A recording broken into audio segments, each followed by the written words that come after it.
간밤 뉴욕 증시는 국제유가 급락에도 불구하고 전황에 대한 미국의 상반된 신호로 혼조로 보합권에서 마무리가 됐습니다. 국제유가 배럴당 125달러까지 치솟았다가 80달러대로 급락하는 등 큰 변동성을 나타내고 있는 상황이죠. 네, 트럼프 대통령의 이란 전쟁 조기 종식 발언으로 유가는 떨어지고 증시는 상승세를 보였습니다만 호르무즈 해협 상황에 대한 엇갈린 반응이 전해지면서 지수는 상승분을 반납했습니다.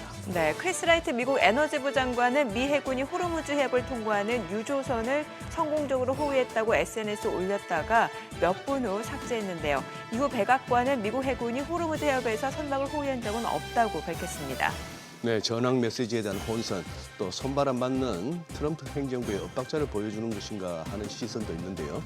자, 중간 선거를 앞둔 트럼프 대통령, 이미 큰 그림을 완성하고 움직이는 것인지 점점 머리가 좀 복잡해지는지 저희들로서도 알 수가 없습니다. 네, 한편 기대를 모았던 AI 소프트웨어 기업이죠. 오라클 실적에 시장은 환호를 보냈습니다. 예상치를 웃도는 분기 실적을 발표하고 매출 가이던스를 상향했습니다. AI 버블 논란을 잠재울 수 있을지 기대가 되는 상황이죠. 잠시 후 더 많은 국내 주식 정보 받아보실 분들은 카카오톡 채널 머니랩 추가하시기 바라고요. 모든 투자 판단의 책임은 투자자분들께 있다는 점도 알려드립니다. 그럼 글로벌 증시 상황부터 정리해 볼까요? 최주연 아나운서 소식 전해주시죠. 끝날 때까지 끝난 것이 아니라는 말이 나오는 하루였습니다. 트럼프 대통령이 이란 전쟁이 조만간 마무리될 수 있다는 발언으로 기대감을 키웠지만 중동 지역의 공습은 계속되고 있고 호르무즈 해협도 사실상 막힌 만큼 시장은 방향을 잡지 못한 채 등락을 거듭했습니다. 특히 백악관에서 호르무즈 해협 유조선 호위를 둘러싸고 이 백악관 내에서 혼선이 나오면서 유가가 민감하게 움직인 것도 투심에 영향을 미쳤습니다. 전쟁이 일찍 끝나기에는 상황이 간단하진 않은 것 같습니다. 그럼 오늘장 마감상 확인해보면 다우지수와 S&P 500 지수가 0.07%, 0.21% 하락한 가운데 나스닥 지수 홀로 소폭 상승세로 마감했습니다. 전쟁 상황이 시시각각 변하고 있음에도 위험 회피 심리가 다소 사그라들면서 다시 기술주들에는 매수세가 몰리고 있습니다. 빅테크 기업들은 오늘도 대부분 강세 이어갔는데요. 엔비디아는 오늘 16일부터 열릴 GTC 컨퍼런스를 앞두고 월가 애널리스트들이 낙관적인 전망을 재차 내놓으면서 1% 넘게 올랐습니다. 또 엔비디아가 자율형 AI 에이전트를 위한 새로운 오픈소스 플랫폼을 준비 중이라는 보도가 나온 것도 주가에 긍정적으로 작용했습니다.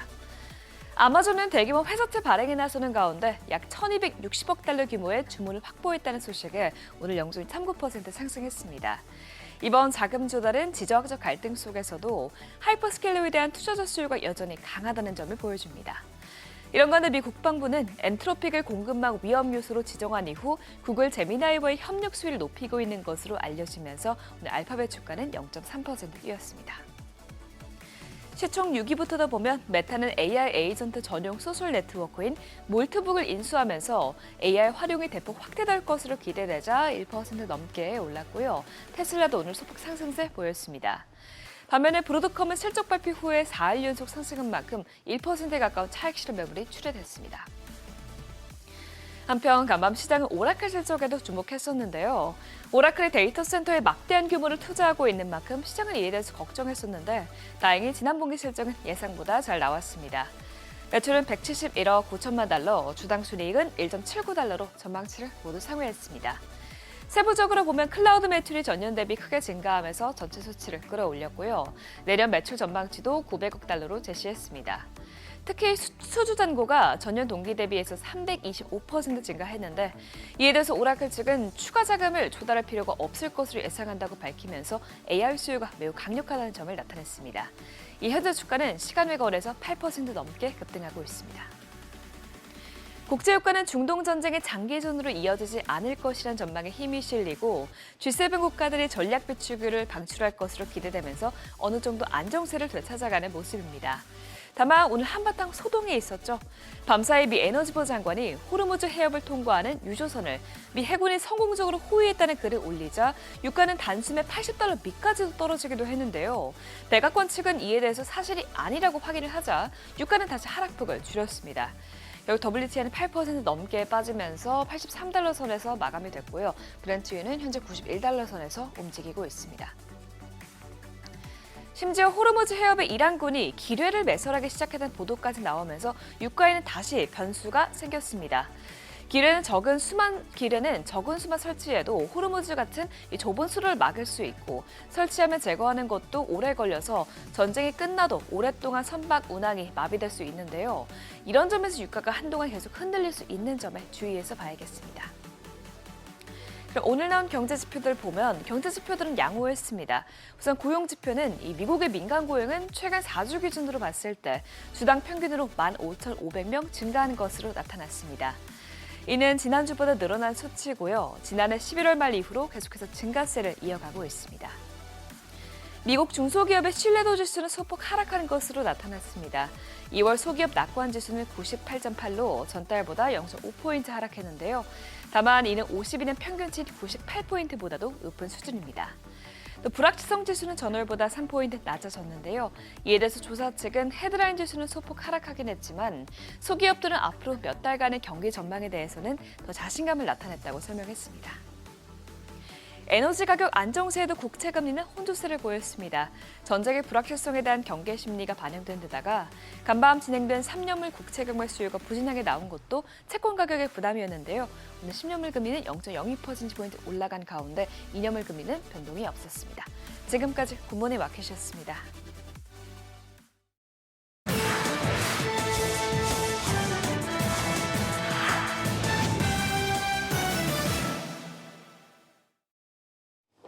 시 주목한 주요 이슈들 짚어보겠습니다. 오라클 실적부터 보죠. 우리와 달리 깜짝 성적표를 내놨습니다. 매출과 주당 순이익 모두 기대치 뛰어넘었는데요. 이 두 지표가 동시에 20% 넘게 성장한 건 15년 만에 처음인 만큼 좋은 분기 보냈습니다. 역시나 1등 공신은 클라우드였습니다. 매출이 수직 상승했는데 전체로 놓고 보면 44%나 늘었고요. 클라우드 인프라 매출은 49억 달러로 1년 새 84%나 늘어 전분기보다 훨씬 빠른 성장 속도를 보여줬습니다. 또 연간 매출 가이던스도 기대치를 한참 넘는 900억 달러로 높여 잡으면서 지지부진하던 주가도 즉각 반응했는데 현재 시간에 거래서 큰 폭의 오름세 보이고 있습니다. 물론 장밋빛 전망만 있는 건 아닙니다. 공격적인 투자 여파로 최근 12개월간 잉여연금 흐름은 247억 달러 순유출을 기록했고요. 오픈 AI와 추진하던 데이터 센터 확장 계획이 백지화되는가 하면 수천 명 규모의 감원설이 나오는 등 자금 압박에 대한 우려도 여전합니다. 올해 IPO 시장 최대어로 꼽히는 스페이스X 관련 소식도 짚어보죠. 이 상장을 앞두고 부지런히 주가 띄우기에 나서고 있는데요. 곧장 지수에 편입될 수 있는 방안을 모색하고 있습니다. 규정상 길게는 1년가량의 대기 시간을 거쳐야 편입이 가능하지만 이미 높은 몸값을 인정받았으니 미리 문을 열어달라 요청했는데요. 이에 나스닥이 지수 산정 방식을 빠르게 손보고 구성 종목 가운데 40위 안에 들면 조기 편입이 가능하도록 신속 처리 규정안을 내놓으면서 이르면 오는 6월 나스닥 상장이 유력해졌습니다. 전례 없는 역대급 IPO로 머스크는 또 한 번 돈방석에 앉을 걸로도 보이는데요. 이미 자산은 우리 돈 1,000조 원을 넘어서면서 2년 연속 포브스 선정 세계 부자 1위 타이틀을 놓치지 않고 있습니다. 좀처럼 지갑을 닫을 줄 모르는 메타 소식도 짚어보죠. 인공지능 레이스 선두를 위해 연거푸 통큰 배팅을 이어가고 있는데 이번엔 이른바 AI 광장으로 큰 주목을 받은 몰티북을 인수했습니다. 이 몰티북은 소셜미디어 플랫폼으로 다른 점이 하나 있다면 사람이 아니라 인공지능끼리 토론을 하는데요. 이번 움직임은 AI 에이전트를 단순한 신기술을 넘어 실제 업무를 수행할 수 있는 차세대 트렌드로 키우기 위한 포석으로 풀이됩니다. 메타는 앞서도 알렉산더 왕을 영입하기 위해 스케일 AI를 통째로 사들였는데 이번에도 같은 전략을 꺼내들면서 공동 창업자인 매슐레이티와 벤파르가 슈퍼 인텔리전스 랩스에 합류하게 됐습니다. 엔스로픽과 결별한 미 국방부가 새 파트너를 찾기 위해 발빠르게 움직이고 있습니다. 오픈 AI 이어 이번엔 구글과도 협력을 확대하고 나섰는데요. 국방부 전용 AI 플랫폼의 에이전트 도구를 도입하기로 했습니다. 당장은 비기밀 영역부터 시작하지만 이후 기밀 업무와 극비 업무에도 적용할 예정인데요. 현재 사측과 협의에 나선 걸로 전해지고요. 구글은 지난해 12월 국방부 시스템에 제미나이를 도입한 이후 한 달여 만에 이용자가 100만 명을 넘어섰다면서 6개 군종 중 6회 공군과 해병대 우주군 등 5개 군종이 제미나이를 공식 AI 플랫폼으로 지정했다 설명했습니다. 중동 사태로 국제유가가 출렁이면서 항공사들이 표값을 올리기 시작했습니다. 스칸디나비아 항공부터 뉴질랜드 항공, 홍콩까지 얍다터 항공권 가격을 인상하고 나섰는데요. 운용비용의 30%까지도 차지하는 항공유 가격은 정제와 보관, 운송 과정에서 국제유가의 프리미엄이 더 가파르게 오르는 경우가 많은데 일부는 브렌트유 대비 배럴당 97달러로 역대 최대치 프리미엄이 붙기도 했습니다. 도이체방크는 전쟁 때문에 전 세계에서 수천 편의 운항이 중단될 수 있고 일부는 운영을 아예 중단할 것이다 경고하기도 했는데 실제로 유가 변동에 해지를 걸어놓지 않은 저비용 항공사들은 항공유 가격을 감당하지 못할 경우 운항을 중단하는 시나리오까지 검토할 만큼 하늘길에 비상이 걸렸습니다.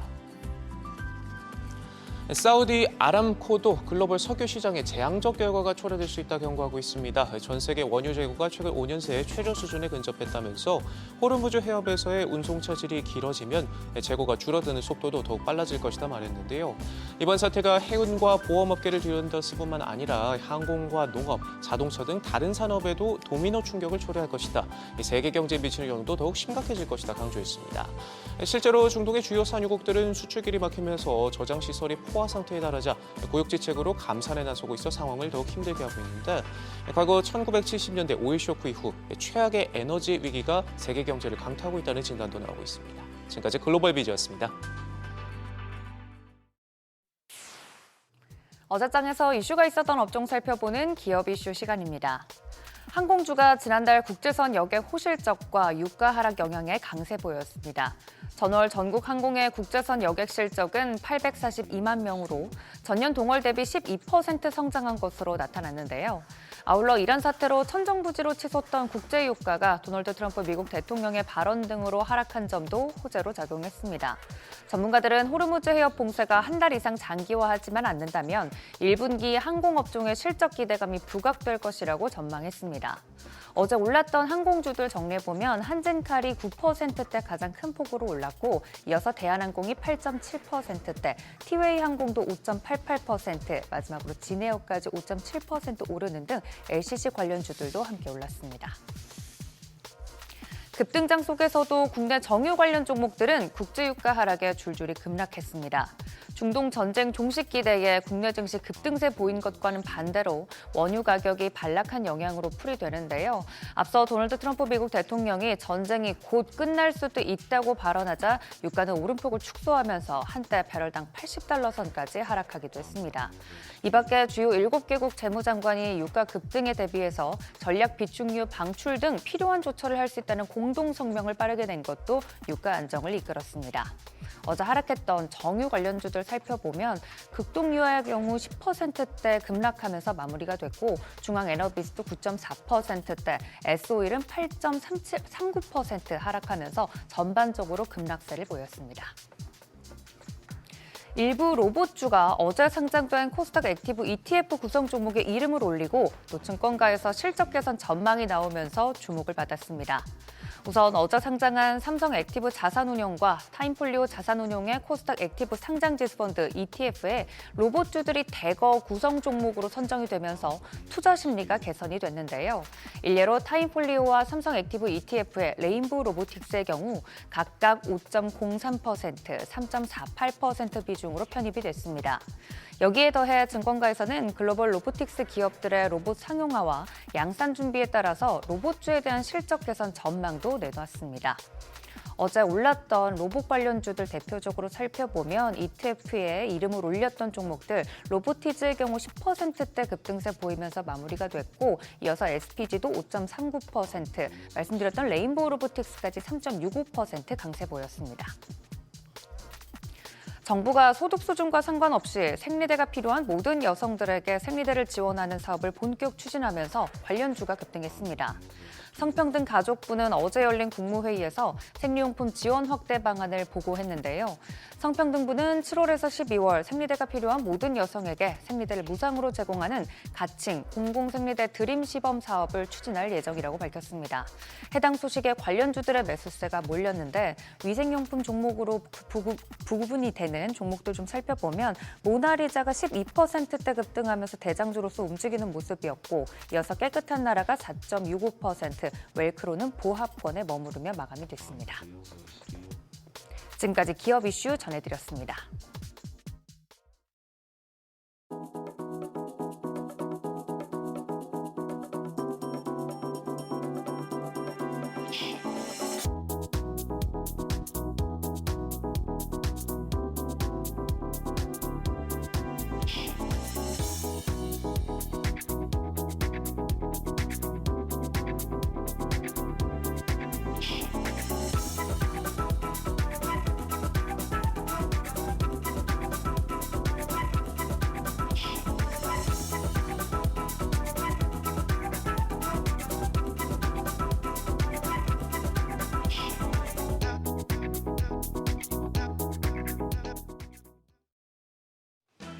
롤러코스터 장세가 이어지고 있습니다. 어제 국내 증시 코스피가 5% 넘게 상승하며 검은 월요일의 낙폭을 대부분 회복했습니다. 급등락을 반복하는 W자형 흐름이 만들어지면서 투자자들이 대응하기 까다로운 걸 넘어서 이제는 어지러울 정도인데요. 중동보다 먼저 평화가 찾아온 국내 증시, 오늘 장은 어떨지 일단 어제장 복귀하면서 투자 포인트 체크하겠습니다. 어제 코스피가 5.4% 올라 5,532선이었고 코스닥도 3.2% 반등하며 1,137선에 마무리됐습니다. 요즘 사이드카가 자주 걸리죠. 어제는 코스피의 올해 세 번째 매수 사이드카가 발동되기도 했습니다. 트럼프 미국 대통령의 전쟁 마무리 발언에 유가가 급락한 점이 투자 심리를 크게 안정시켰습니다. 유가증권 시장에선 오랜만에 메이저 수급 주체가 쌍끌이 순매수를 하면서 지수의 상승을 이끌었습니다. 외국인이 1조 1,000억 원 가까이 순매수했고 기관도 8,472억 원 매수 우위 기록했습니다. 개인들은 1조 8,335억 원 팔아냈습니다. 외국인의 수급 동향 좀 유의 깊게 보셔야겠는데요. 외국인 수급 동향 차트 함께 보시죠. 지난 10거래일 동안 외국인은 어제를 포함해서 단 2거래일만 사자 포지션을 취했습니다. 그리고 연속적으로 매수한 경우가 없기 때문에 오늘 장에서 외국인이 또 한 번 순매수해 줄지 주목되는데요. 순매수와 순매도 상위 종목을 보시죠. 어제는 외국인이 단연 삼성전자를 가장 많이 순매수했습니다. 13거래일 동안 내내 삼성전자를 팔다가 어제 이제 14거래일 만에 순매수를 한 건데 삼성전자에 대한 외국인 투자자 비중이 많이 낮아진 상황이기 때문에 이쪽으로 다시 매수세가 붙으면서 지수 전반을 끌어올려주는 역할을 할지가 관건입니다. 코스닥 시장으로 가보시죠. 코스닥 시장에선 기관이 4,286억 원 순매수했습니다. 코스닥 액티브 ETF 출시로 이쪽으로 자금 유입세가 컸고요. 또 개인이 41억 원 매수 우위, 반면 외국인은 4천억 원 넘는 팔자 포지션 취했습니다. 코스피 시총 상위 10개 종목 모두 상승부를 켰습니다. 특히 시총 1위부터 3위까지 모두 급등했습니다. 삼성전자가 8.3% 급 반등했고 SK하이닉스가 12% 두 자릿수의 상승률을 기록하면서 지수 상승을 이끌었습니다. 삼성전자 우선주도 10.7% 크게 올랐습니다. 삼성전자와 SK하이닉스는 자사주 소각 소식도 전해졌기 때문에 이 부분이 오늘 호재로 작용할지도 체크하시기 바랍니다. 코스닥 시총 상위 10개 종목 중에선 ABL바이오와 코오롱티슈진 제외하고 나머지 8개 종목이 상승했습니다. 레인보 로보틱스가 3.7% 가까이 오르면서 10위권 내에서는 상승폭이 가장 컸습니다. 환율도 W자 흐름을 보이고 있습니다. 어제 환율 급락했습니다. 정유장 마감 시간 달러 기준 26원 20전 크게 떨어지면서 1,469원 30전에 거래를 마쳤습니다. 국제 유가가 안정적인 움직임을 나타내면서 환율은 야간 거래에서 1,460원 중반대로 내려왔는데요. 다만 역외 환율은 오늘 새벽 6시 기준으로 1,473원 30전을 기록했습니다. 오늘 외환 시장 조금 상승하면서 출발할 것으로 예상됩니다. 어제 국내 최초로 상장된 코스닥 액티브 ETF가 투자자들의 주목을 받았습니다. 개인 투자자가 두 상품에 6천억 원에 육박하는 자금을 쏟아부은 것으로 집계됩니다. 코스닥 액티브 ETF의 수혜를 받는 종목은 어떤 걸까? 하나증권은 수혜주로 3가지 조건을 제시했습니다. 우선 코스닥 시총 상위 종목 중에 5월 MSCI 코리아 지수에 신규 편입될 것으로 예상되는 종목, 여기에는 삼천당제약과 레인보 로보틱스 가능성이 제일 크고요. 다음으로 코스닥 내 실적 상향과 저평가 종목군을 주목했습니다. 솔리드와 서진시스템, 서울반도체 등 IT 업종들을 제시했고요. 마지막으로 다음 주에 가늠해 볼 수 있는 코스닥 150 지수 6월 신규 편입 예상 종목들, 이 종목들을 주목해 보라고 밝혔는데 한 번씩 체크해 두시기 바랍니다. 오늘 일정입니다. 우선 미국의 2월 CPI가 밤에 나올 것으로 예정이 돼 있고요. 또 오늘 국내 최대 배터리 전시회인 인터배터리가 개최됩니다. 삼성 SDI의 경우 이 자리에서 휴머노이드 로봇 전용 전고체 배터리 샘플을 최초로 공개하겠다고 밝혔기 때문에 오늘 배터리 관련주에 호재가 될지 관심이 모아집니다. 한편 어제는 네이버와 LG, CNS 등이 로봇 기업에 투자했다는 소식에 피지컬 AI 관련된 로봇 그리고 스마트 팩토리 관련주가 상승했는데요. 오늘도 강세 이어갈지 지켜보시죠. 그럼 프리마켓 통해서 개장 분위기 가늠해 보겠습니다. 간밤 뉴욕 증시 원유 공급망 불확실성이 지속되며 3대 지수 혼조로 마감했지만 엔비디아와 마이크론이 강했고 또 오라클도 호실적으로 시간의 거래에서 급등하면서 오늘 국내 증시 반도체주 강세가 이어질 것으로 예상이 되는데요. 일단 유가증권 시장 삼성전자와 SK하이닉스가 상승세 이어갑니다. 삼성전자가 3% 강세로 193만 3,600원, SK하이닉스 프리마켓에서 1.8% 오르면서 95만 5천 원에 거래되고 있습니다. 현대차도 2.7% 강세입니다. 53만 9천 원. LG에너지솔루션이 1.6% 오름세로 37만 3천 원. 반면 한화에어로스페이스는 1.7% 내림세 보여주고 있고요. 삼성 바이오직스는 1% 강세 기록 중입니다. 이어서 코스닥 시장 시총 1위부터 6위까지 보시죠. 일제히 상승합니다. 에코프로가 1.9% 오름세로 거래가 16만 7,600원, 알테오젠이 1.2% 오르며 38만 원대 거래되고 있습니다. 에코프로 BM도 2% 가까운 상승세 기록 중입니다. 현재 거래가 20만 6,500원이고요. 삼천당제약이 1.7% 가까운 오름세로 79만 9천 원, 레인보 로보틱스도 3% 넘는 추가적인 강세 보여주고 있습니다. 79만 원대 거래되고 있고 ABL 바이오까지도 1.4% 오름세입니다. 거래가 18만 7,800원으로 집계됩니다. 역대급 롤러코스터를 타고 있는 국내 증시, 오늘도 코스피에 외국인 수급이 들어와 줄지, 그리고 삼성전자를 이 거래를 연속 순매수할지 확인하시면서 대응하시기 바랍니다. 지금까지 어제장 오늘장이었습니다.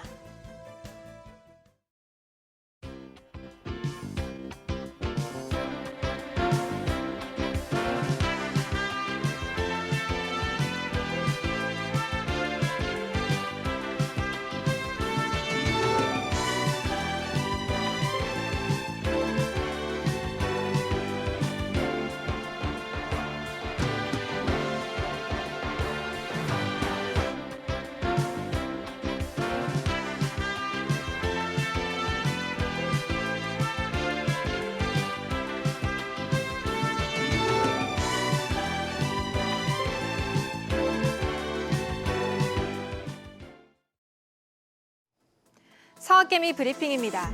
지난달까지만 해도 미국 증시가 급락할 때마다 대규모 저가 매수에 나섰던 서학개미들이 지난주 미국과 이스라엘의 이란 전쟁에서는 순매도로 대응했습니다. 순위권 보면 레버리지 상품들을 제외하고 개별 종목들은 모두 매도 우위를 기록했습니다. 5위에 오른 팔란티어도 매도 우위를 기록했는데요. 전쟁 장기화 우려의 방산주들이 하락장 속에서도 상승불을 켜냈는데 이에 서학개미들은 차익 실현에 나섰습니다. 미국의 이란 공습 이후 글로벌 증시가 요동치는 가운데 서학개미들이 오히려 레버리지 투자를 강행하고 있습니다. 지정학적 위기를 저가 매수 기회로 받아들인 일부 투자자들이 고수익을 노린 공격적인 투자에 나선 겁니다. 미국 증시에 상장된 한국 세배 레버리지 ETF인 코루가 4위에 올랐습니다. 매수 우위를 기록했는데요.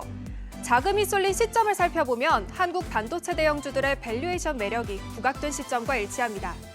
미국 시장 내 서학개미들이 오히려 역으로 한국 시장의 반등을 노리는 교차 투자에 나선 겁니다. 한국에서는 ETF로 한국 증시에 레버리지 투자할 수 있는 한도가 2배이기 때문에 더 큰 수익을 노리며 코루를 매수한 것으로 풀이됩니다.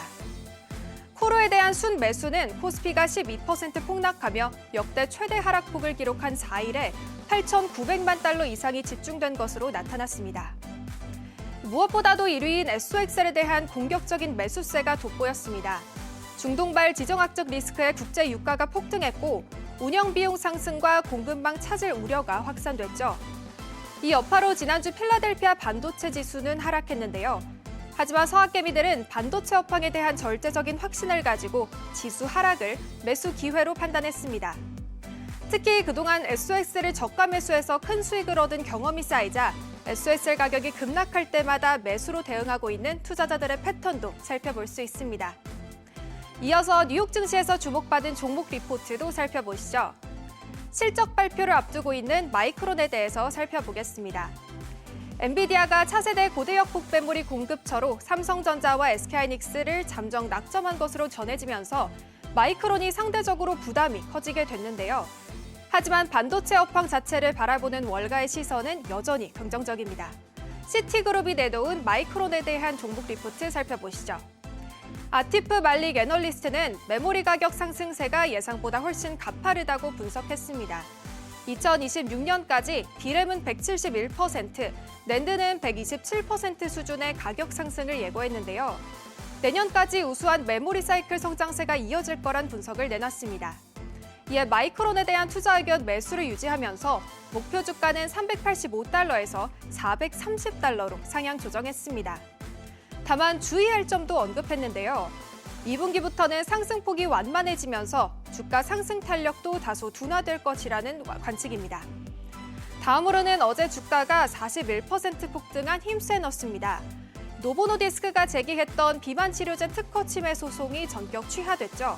힘세너스에 대한 시티그룹의 종목 리포트입니다. 힘세너스가 노보노디스크와 법적 분쟁을 끝내고 공급 파트너십을 체결했죠. 시티그룹은 이번 협력으로 그간 발목을 잡았던 법적 불확실성이 제거됐다는 평가를 내놨습니다. 힘스가 노보노디스크의 유통 채널로 합류하게 된 점에 주목했는데요. 앞으로 힘스 플랫폼에서 위고비와 오젬픽이 공식 판매되는 겁니다. 이에 따라 목표 주가를 24달러로 크게 높였습니다. 하지만 과제도 남아 있는데요. 힘세너스는 제휴 조건에 따라 수익성이 높았던 자체 복제약 생산을 중단해야 합니다. 이는 향후 매출 성장세에 부담이 될 수 있다는 분석이 나오고 있습니다. 또한 노보노디스크의 자체 플랫폼과의 경쟁에서 우위를 점할 수 있을지도 계속해서 지켜봐야겠습니다. 마지막으로 제프리스에 대한 모건 스탠리의 종목 리포트도 살펴보겠습니다. 모건 스탠리가 제프리스 파이낸셜 그룹에 대해 경고등을 켰습니다. 투자 의견과 목표 주가를 한 번에 하향 조정했는데요. 라이언 케니 애널리스트는 제프리스를 둘러싼 법적 리스크와 신용 노출이 주가의 발목을 잡을 것으로 분석했습니다. 웨스턴 얼라이언스 은행과의 소송과 파산한 영국 대출업체 MFS와 관련된 1억 3,400만 달러의 익스포저가 주요 리스크입니다. 모건 스탠리는 이번 사태의 여파가 시장에서 상당 기간 지속될 것으로 내다봤습니다. 이에 따라 투자 의견을 비중 확대해서 중립으로 목표 주가는 78달러에서 49달러로 각각 하향 조정했습니다. 지금까지 종목 리포트 전해드렸습니다.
현재 시각 8시 29분 향해 갑니다. 저희 방송 외에도 다양한 주식 정보 원하시는 분들은 카카오톡 채널에서 머니를 검색하셔서 친구 추가하시기 바랍니다. 미증시도 유가 흐름에 따라서 변동성이 크게 나타나는 상황인 것 같습니다. 사실 저희 앞서 오프닝에도 얘기를 했다시피 네. 라이트 미 에너지부 장관이 X에다가 글을 올렸었잖아요. 예. 근데 이게 또 다시 바로 삭제가 되면서 음. 직원이 실수한 거라고 하니까 직원이 실수했다? 네, 뭐가 맞는지 모르겠네요. 그래요. 이분 한번 검색을 해보니까 크리스 라이트, 예. 크리스토퍼를 이제 크리스 하는데 그 셰일 혁명 초기에 우리 가끔씩 들었던 기억이 나실 겁니다.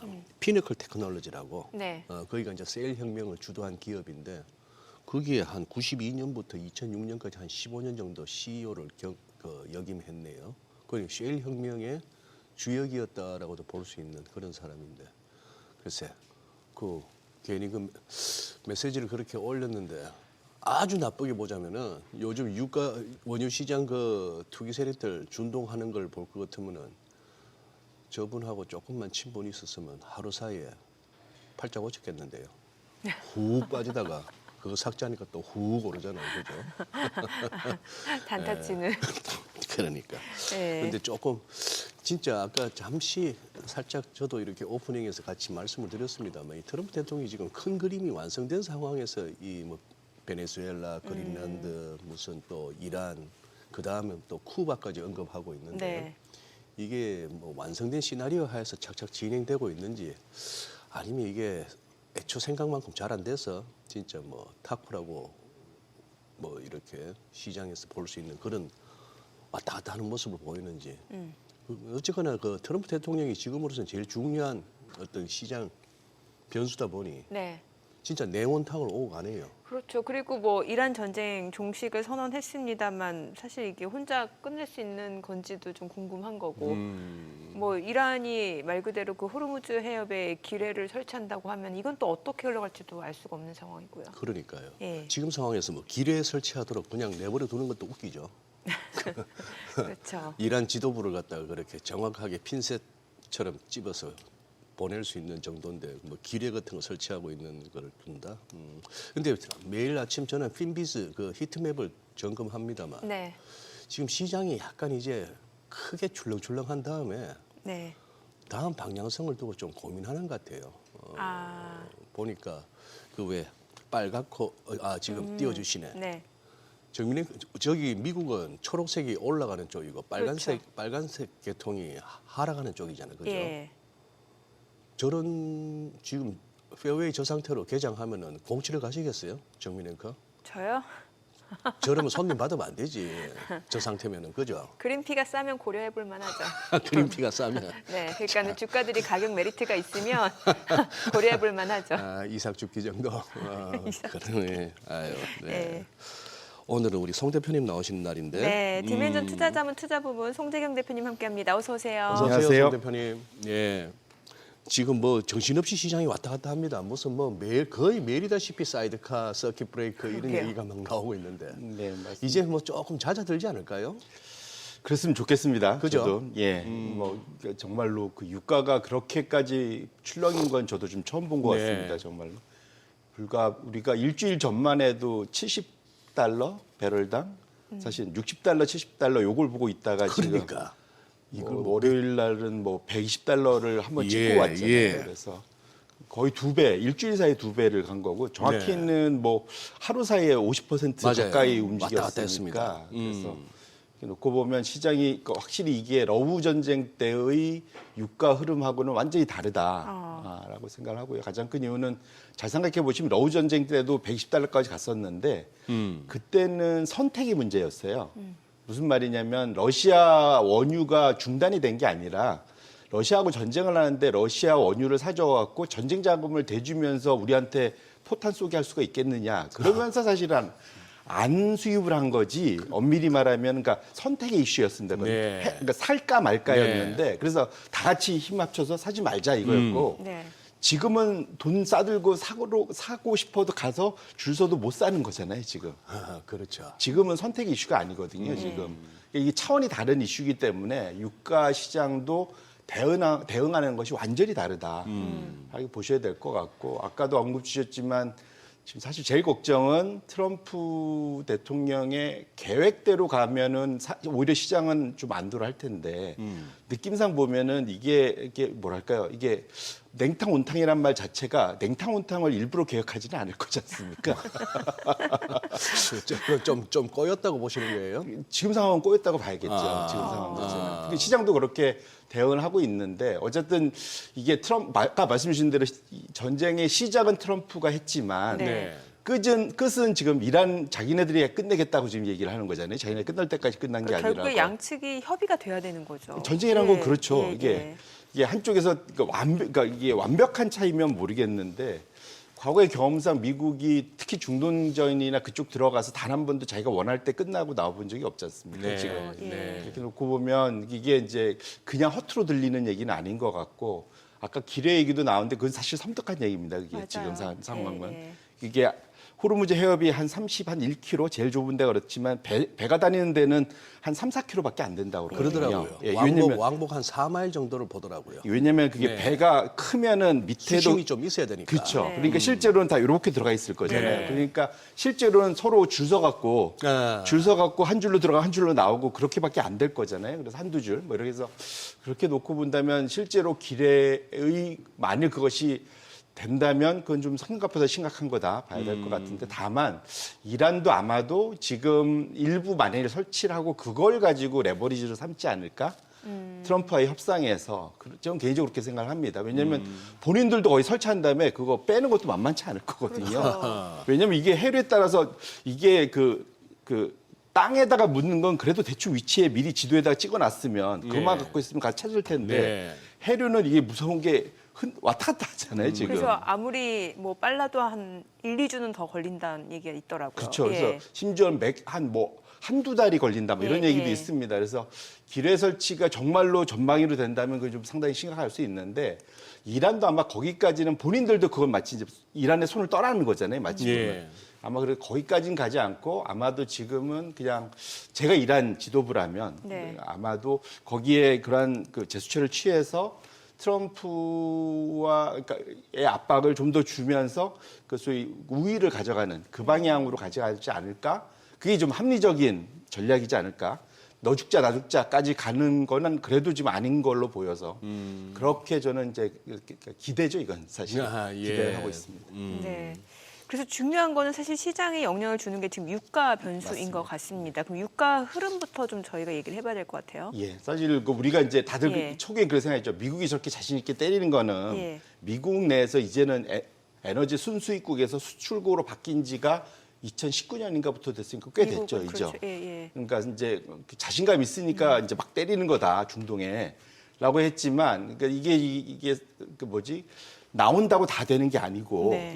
기본적으로 유가 자체의 그 방향은 WTI도 브렌트가 오르면 같이 움직이지 않습니까? 예. 그렇죠. 예. 그래서 커머디티라고 부른 거지 예, 않습니까? 예, 일물일가의 원칙입니다. 그래서 한쪽이 모자라면 다른 쪽은 많이 풍성해도 올라갈 수밖에 없는 가격은 다 같이 올라가는 예. 이 현상이 있다 보니까 미국 내에서는 WTI 가격이 거의 지금 브렌트하고 거의 동등하게 같이 움직이고 있습니다. 네. 그러다 보니까 그거에 영향을 받아서 미국 내 휘발유 가격 이것 자체가 지금 급등을 하고 있거든요.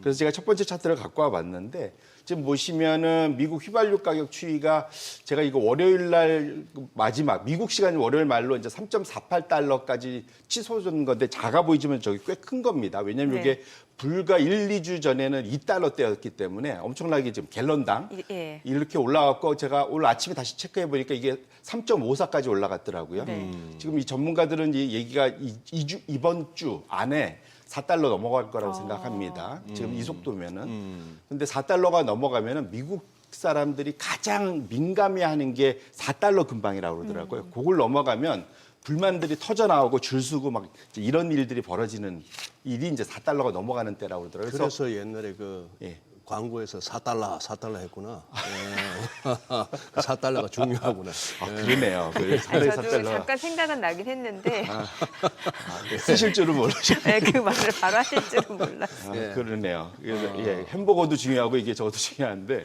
트럼프 대통령은 저걸 갖다가 2달러 밑으로 내리겠다고 호언장담한 게 불과 한두 달 전이에요. 그렇죠. 예. 그러니까 지금 마음대로 안 되는 거죠. 그래서 이게 피크가 언제였냐면 2022년 5월인가 6월에 5달러까지 갔었거든요. 이게 이제 제일 낮은 값싼 휘발유고 지금 여기에 이제 그러니까 프리미엄급으로 가면은 지금 이미 6달러 넘어간 데들도 많거든요. 디젤은 이미 평균이 4달러 넘어갔습니다. 그래서 이거 자체는 당장 PPI에 영향을 미칠 거고요. 네. 생산성.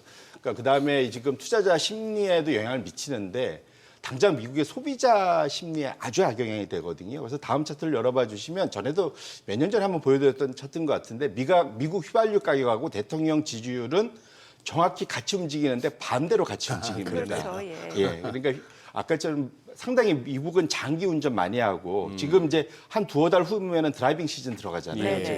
그러니까 미국 사람들은 장거리 운전하면서 여행 다니는 걸 좋아하는데 저렇게 휘발유 가격 올라가는 건 엄청난 부담이지 않습니까? 그러다 보니까 이게 지금 트럼프 대통령이 사실은 이란하고 뭐 안에서 얘기는 그렇게까지 안 흔들릴 텐데 미국 내에서 이제 볼멘 소리가 본격적으로 나오다 보니까 백악관도 지금 완전히 지금 비상사태 지난주부터 들어간 것 같고 이런 것들이 트럼프한테 엄청난 압력을 네. 작용하고 그러다 네. 보니까 뜬금없이 갑자기 월요일 밤에 나와서 내가 조만간 이게 생각보다 빨리 끝날 수도 있겠다라는 얘기를 하게 되는 이유가 여기에 있지 않느냐. 그래서 제가 이제 월요일 날 뭐 여기저기 다니면서도 이제 그런 말을 쓰는데 차라리 이왕 이렇게 된 거 유가가 초급등하는 것이 이 전쟁을 빨리 끝낼 수 있는 방법이겠다라고 말씀을 이제 저도 생각하고 이렇게 말씀을 드리고 다녔는데 실제로는 이것이 정말로 먹힌 것 같습니다. 예. 그러니까 트럼프가 제일 걱정하는 것은 유가발 내부에서의 그러한 민심 교란. 예. 결국은 이거 다 중간선거 때문에 시작한 건데 그렇죠. 오히려 지금 스스로가 중간선거를 망치고 있는 셈이잖아요. 예. 그래서 네. 지금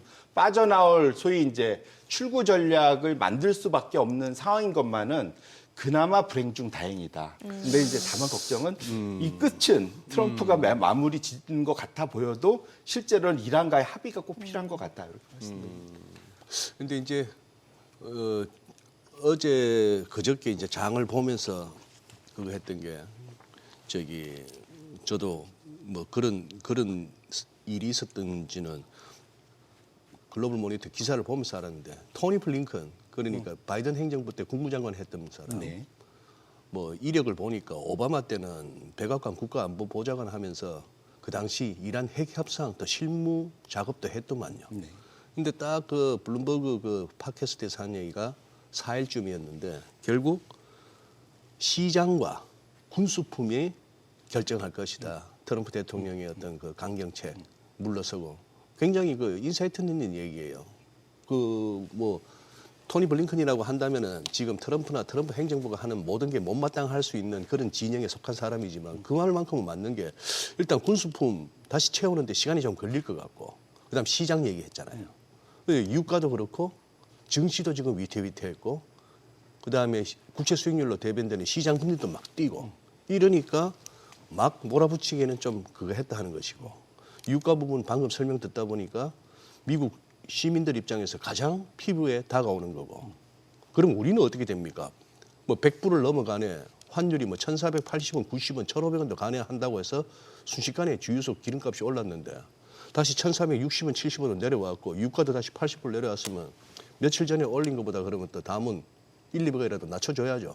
아니면 50원이라도 10원이라도 낮춰줘야 되는 거 아닙니까? 주유소 저기 사장님들이 이게 각성하셔야죠.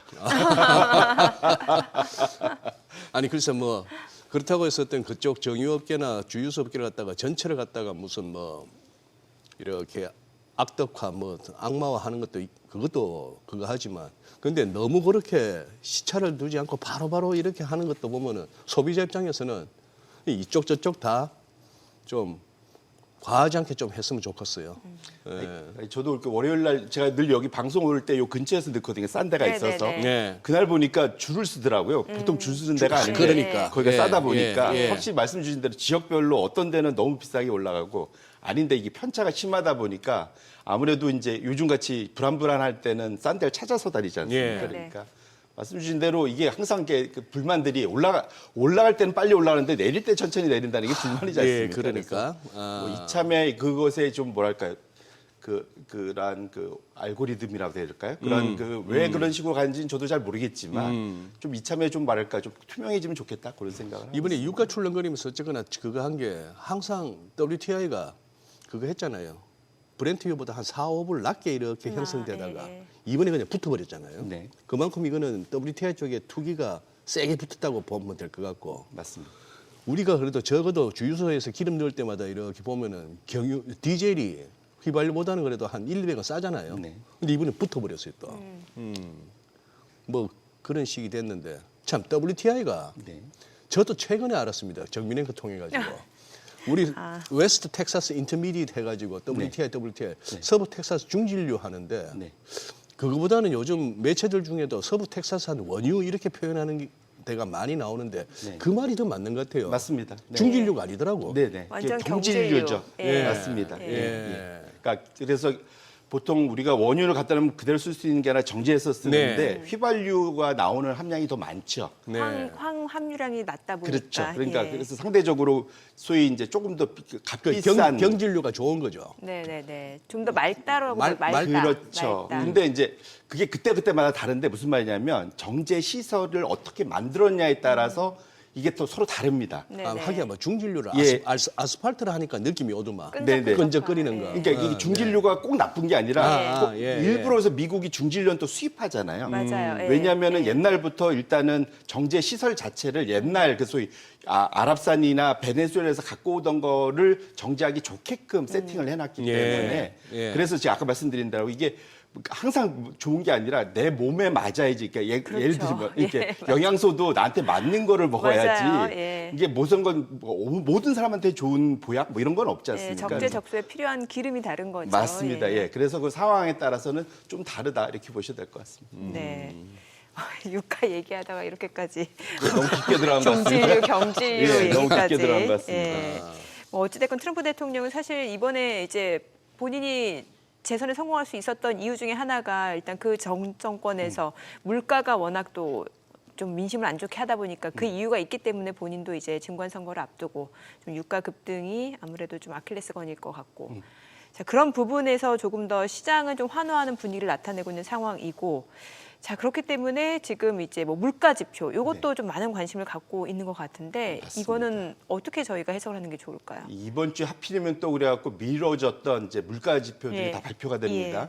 수요일, 그러니까 미국 시간으로 수요일 아침에 지금 2월달 CPI가 발표되고 오늘 밤이라네요. 네네. 그러면. 네. 그다음에 금요일 날 미국 시간으로 금요일 날 미뤄졌던 1월달 PC 물가가 발표됩니다. 네. 연준은 PC에 좀 더 집중을 하는데 저 왼쪽에 보시면 2월달 CPI는 다행스럽게 전월비 0.2 정도로 좀 낮게 나올 것 같은데 문제는 여기 아무도 이제 가치를 안 두는 거죠. 왜냐하면 유가는 3월부터 튀었기 때문에.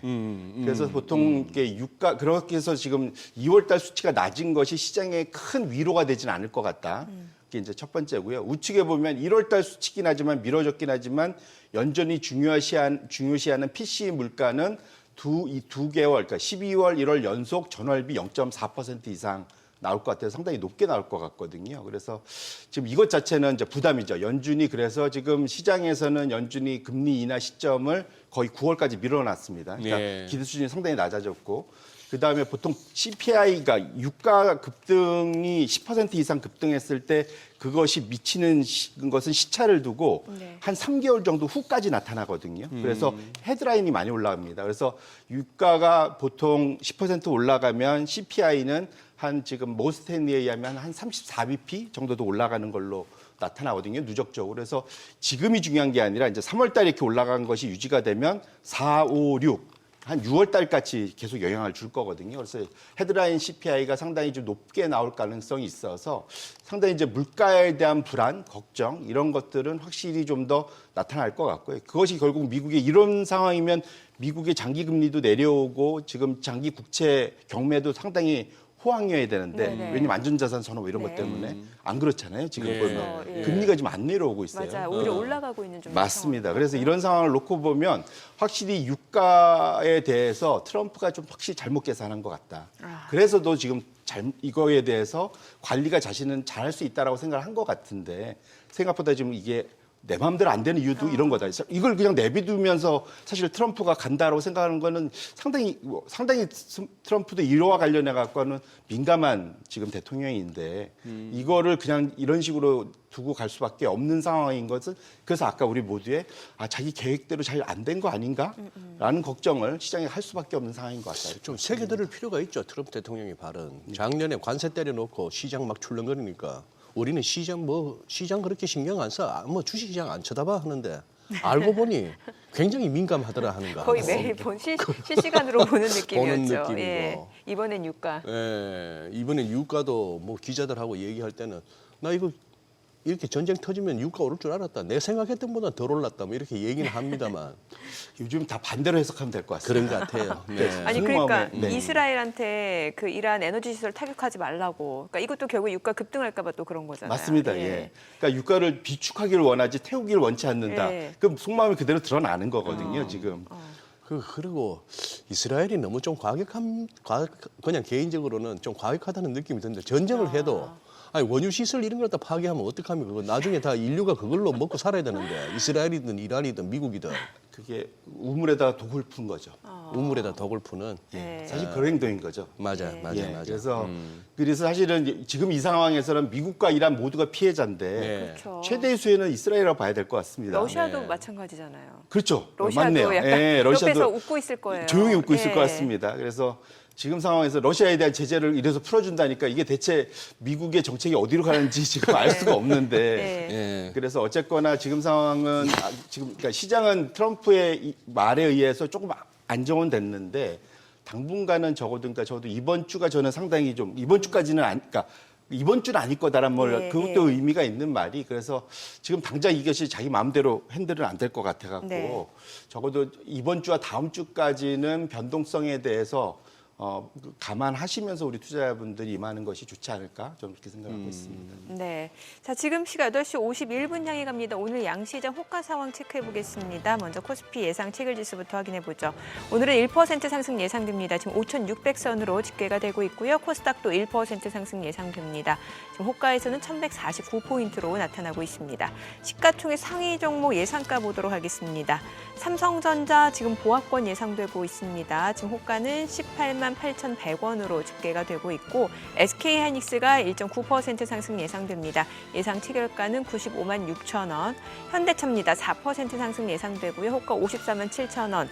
삼성전자, 우선주 지금 보합 예상되고 있고 LG에너지솔루션 1.3% 상승 예상됩니다. 지금 호가는 37만 2,500원.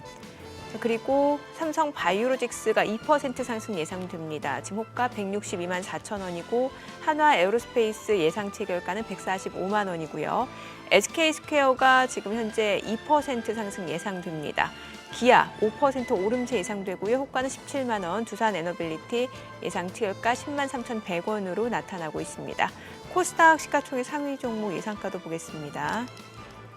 에코프로가 1.9% 상승 예상되네요. 지금 호가는 16만 7,700원, 알테오젠 보합권 예상되고 에코프로비엠은 0.7% 하락 예상됩니다.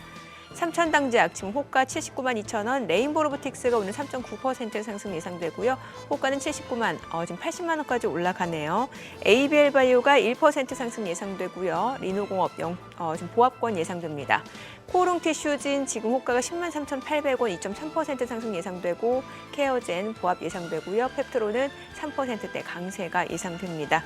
자, 이제 개장까지는 7분가량 남은 상황이고 자, 오늘 양시장 일단은 상승 출발 예상되고 있는 모습이고 글쎄 오늘 보니까 와, 지금 호가 움직임이 뭐 종목별로 지금 엄청납니다. 지금 호가에서 보게 되면 뭐 SK 같은 경우 상한가가 예상되고 있는 모습이고 글쎄 근데 이게 호가다 보니까 호가다 보니까 예, 개장하고 봐야 돼요, 이거는. 그 이렇게 뭐 농구 같은 거 할 때 진짜 그 뭐 몇십 초 안 남겨놓고 중요한 시점에 감독이 작전 타임 마지막 작전 타임을 불러가지고 선수들한테 하는 얘기 보면은 뭐 특별한 얘기 없거든요. 야 이번에 꼭 넣어 이러거든요. 이번에 꼭 넣어 하고 애들 물 한 잔 먹고 나가는데 네. 뭐 그런 식으로 편하게 말씀드리자면은 그거예요. 우리가 지금 지난주 화수 급락 이후에 목요일 날 급반등이 나오면서 5,700을 찍었는데 그게 화요일 날 수요일 날 빠졌던 거 딱 절반 돌린 거거든요. 그렇죠. 예. 지금 호가 봐서는 오늘 잘하면 그 5,700을 다시 한번 트라이 할 수 있는 건데 이거는 야간 선물보다 엄청나게 센 겁니다.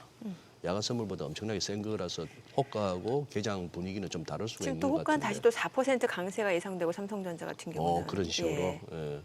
그래서 이제 기술적으로만 보자면 이제 대차게 올라갈 때는 어디서 꺾일지를 모르니까 자꾸 차트가 틀리는데 한번 세게 꺾이고 나면은 차트가 막기 시작하거든요. 저는 5,700 다음에 이제 5,850이라고 하는 이번 급락 이후에 기술적으로 기대할 수 있는 반등의 기술적 반등이라면 거기까지가 5,850이고 그걸 올라서면 이제 전고점 트라이 그리고 뭐 고점 경신 이것도 볼 수 있는데 그 전까지는 혼주세인 것 같아요. 예. 또 내일 또 미국이 오늘 밤에 미국이 어떻게 될지도 잘 모르고 그러나 우리는 지금 뭐 개인 외국인 할 것 없이 서로 이렇게 바톤 주고 받으면서 좀 밀리면 사겠다가 많으니까 아직. 사실 유가라든지 환율에 대한 변수에 대해서 좀 노출도가 큰 거는 어떻게 보면 우리나라 시장이 더 영향을 받을 수 있는 그런 것 상황인데. 같고. 예, 거기다가 또 예. 어제 자사주 소각 뉴스가 장 마감 후에 나왔던가요? 네, 어제 이게 삼성전자, SK하이닉스. 그러니까 예. 뿐 아니고 많은 기업들이 자사주 예. 소각을 갖다가 발표를 하는데 이거는 뭐 송 대표님 이거는 진짜 그 주가 측면에서는 호재 맞죠? 자사주 소각은 그럼요. 의심할 여지가 없이. 네, 맞습니다. 네. 그러니까. 그나저나 송 대표님 같으면 오늘 바로 그냥 저 프리장에서 벌써 일단 사들고 가서 본장 기다리실 거예요. 오늘 같은 날. 저는 그러니까 월요일부터 코멘트를 어떻게 하고 있냐면 네. 그러니까 적게는 이번 주, 다음 예. 주까지는 관망하자입니다. 관망. 관망. 네, 예, 지금 아직은 방향을 미리 예측하고 가기에는 상당히 아직도 변동성이 크다. 변동성이 크다. 예, 그리고 아까 말씀드린 대로 이건 트럼프가 컨트롤 하고 있으면 차라리 트럼프 말만 믿고 가면 되죠. 왜냐면 이제 종전에 다가왔다고 하니까. 그런데 그게 이제 끝날 때까지 끝난 게 아니다. 이제 맨날 그 얘기 우리가 이럴 때 하는데 이거 이제 끝날 때까지 끝난 게 아닙니다. 지금 말은 그렇게 했지만 여전히 호르무즈 해협은 지금 일주일째 막혀 있는 상태거든요. 네. 예, 지금 이것이 장기화되면 정말로 카타르에서도 얘기했지 않습니까? 150달러 뭐 이상도 다시 트라이 할 수 있다.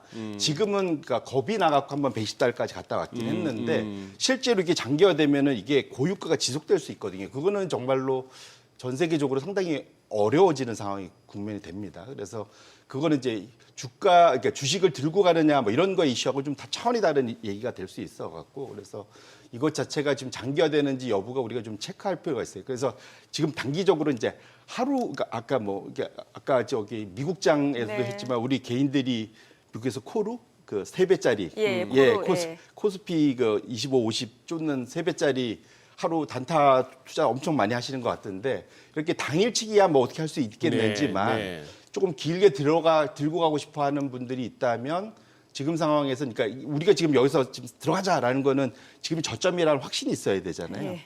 근데 저는 아직은 그런 확신은 지금 없는 상황입니다. 그래서 제가 당분간은 좀 관망이라는 말씀을 드린 게 적어도 지금 실제로 실물적으로 아까 말씀드린 이거는 그러니까 우리가 선택해서 되고 안 되고 이렇게 약간 게임하듯이 하는 게 아니라 진짜 실물이 막혀 있는 거기 때문에 그것이 해소가 되는 게 어느 정도 방향성이 잡혀야 그래야 정말로 이제 좀 뭐랄까 장기 투자하는 분들은 그걸 믿고 이제 쫓아갈 수가 있어서 물론 저도 개인적으로는 이거 결국 해결이 될 거라고 생각을 하는데 네. 아직은 조금은 좀 관망을 할 상황이지 않을까 저는 이렇게 말씀드립니다. 근데 이제 단타에 단기 트레이딩에 능하신 분들은 그러더라고요. 하루에 손절도 한 서너 번 하지만 한 두어 번의 그 기회로 그 손실을 갖다가 충분히 회복할 수 있는 장이다. 장 나쁘지 않다 이래요. 단타 치시는 분들은. 그러니까 단타 하시는 분들한테는 지금 최고의 장이죠. 최고의 장. 예. 그러니까 샀다 팔았다 하루에 몇 번씩 할 수 예, 있기 때문에 예, 근데 예. 저는 그런 능력이 없어서 송재경 대표님은 전형적인 엉덩이 매매 투자하시는 분이잖아요. 그럼요. 저는 이제 가늘고 길게 가자는 엉덩이가 무거워야 할 수 있는 예, 엉덩이 예. 매매. 몇 년씩 들고 가기 때문에 그동안 지켜본 바로는 정면 앵커도 이 단타에 굉장히 타고난 재능이 있을 것 같은데 저요? 본인이 이제 바쁘고 낮에 할 것도 많고 놀 것도 많다 보니까 단타에 안 맞는 거죠.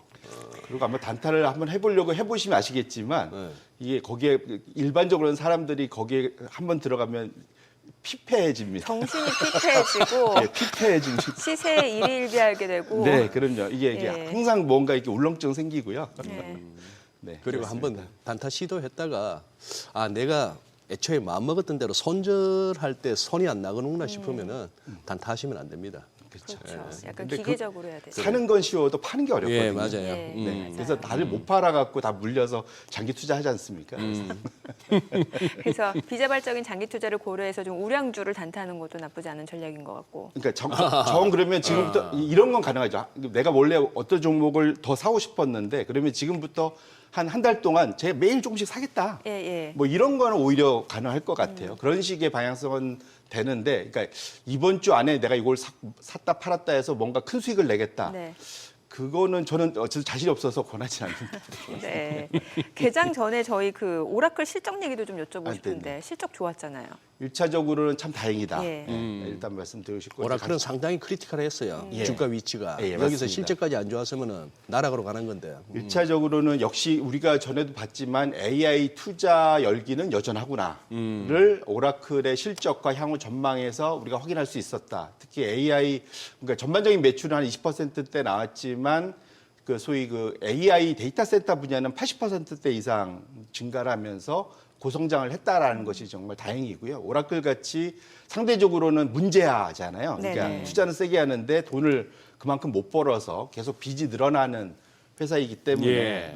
그래도 아직은 저렇게 상황이 된 걸 보면은 AI 우상향은 좋고 그것 자체는 우리나라 입장에서 보면은 우리 그 소위 반도체 분야에서는 상당히 여전히 우리가 그 소위 향후 전망에 대해서 기대를 해볼 수 있는 이런 상황이고 오라클뿐만 아니라 또 그 2월달 그 저기도 발표가 됐죠. TSMC 뭐 맞아요, 매출도 매출. 예, 예. 나쁘지 않았습니다. 괜찮게 20%대. 그 얘기를 그럼 저희 개장하고 네네. 조금 더 자세히 들어보겠습니다. 자, 오늘 국내 증시를 확인해보자 개장합니다.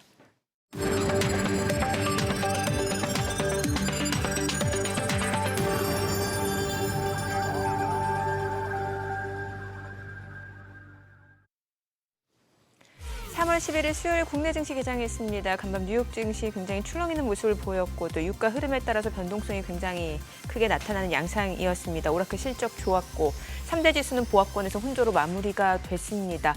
자, 계속해서 지금 유가가 좀 많은 영향을 주고 있는 상황이고 이 가운데 어제 국내 증시 쪽에서는 다시 한번 기존의 상승을 주도했던 섹터 쪽으로 매수세가 유입되는 모습이었고 또 SK하이닉스, 삼성전자 같은 경우는 자사주 소각 이슈까지 더해지면서 오늘 호가 분위기 나쁘지 않아 보였는데 양시장 출발 지수 보겠습니다.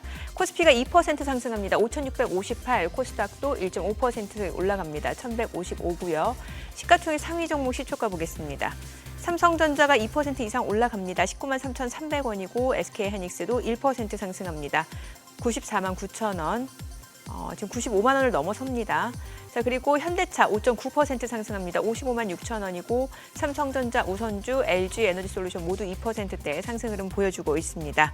그리고 삼성 바이오로직스도 3% 상승 흐름 보여주고 있습니다. 지금 164만 1천 원이고 SK스퀘어도 4.8% 상승하면서 58만 1천 원. 한화 에어로스페이스는 보합권이네요. 145만 7천 원. 두산 에너빌리티가 지금 보합권으로 10만 2,600원. 기아가 5% 상승합니다. 17만 원 선까지 올라갑니다. 코스닥 시가총액 상위 종목 시초가도 보겠습니다. 에코프로가 1.7% 상승하네요. 16만 7,300원, 알테오젠도 0.5% 올라가고요. 에코프로비엠도 20만 4,500원으로 0.7% 상승합니다. 삼천당제약 81만 4천 원으로 3.5% 오름세고 레인보로보틱스가 2.3% 올라갑니다. ABL바이오가 0.9% 상승하면서 18만 6,500원, 그리고 리노공업이 1% 떨어집니다. 코롱티슈지는 10만 2,700원으로 1.28% 상승세를 나타내고 있고 펩트론이 5%대 상승세입니다. 30만 5천 원, 케어제는 하락 흐름 이어지고 있습니다. 자, 오늘 시장에서 특징을 보여주고 있는 섹터 종목들 좀 체크를 해보도록 하겠습니다. 오늘 양시장 상승세를 나타내고 있는 상황에서 오늘 증권주들, 금융주들 흐름 굉장히 좋아요. 증권주 내에서는 SK증권이 지금 12% 급등합니다. 그리고 키움증권도 45만 1,500원으로 5%대 상승세고 미래에셋증권도 6만 9,400원으로 7% 올라갑니다. DB증권도 5% 상승하고요. 유안타증권, 삼성증권 모두 상승 흐름 보여주고 있습니다. 그리고 상상이증권, 부국증권도 8%대 강세고요. 그리고 한국금융지주도 상승세고 증권주 내에서는 지금 SK증권이 두 자릿수 상승률 보여주고 있는 모습이고요. 보험주도 좋아요. 삼성생명 7% 올라갑니다. 22만 7천 원 선. 그리고 또 한화생명도 5% 올라가고요.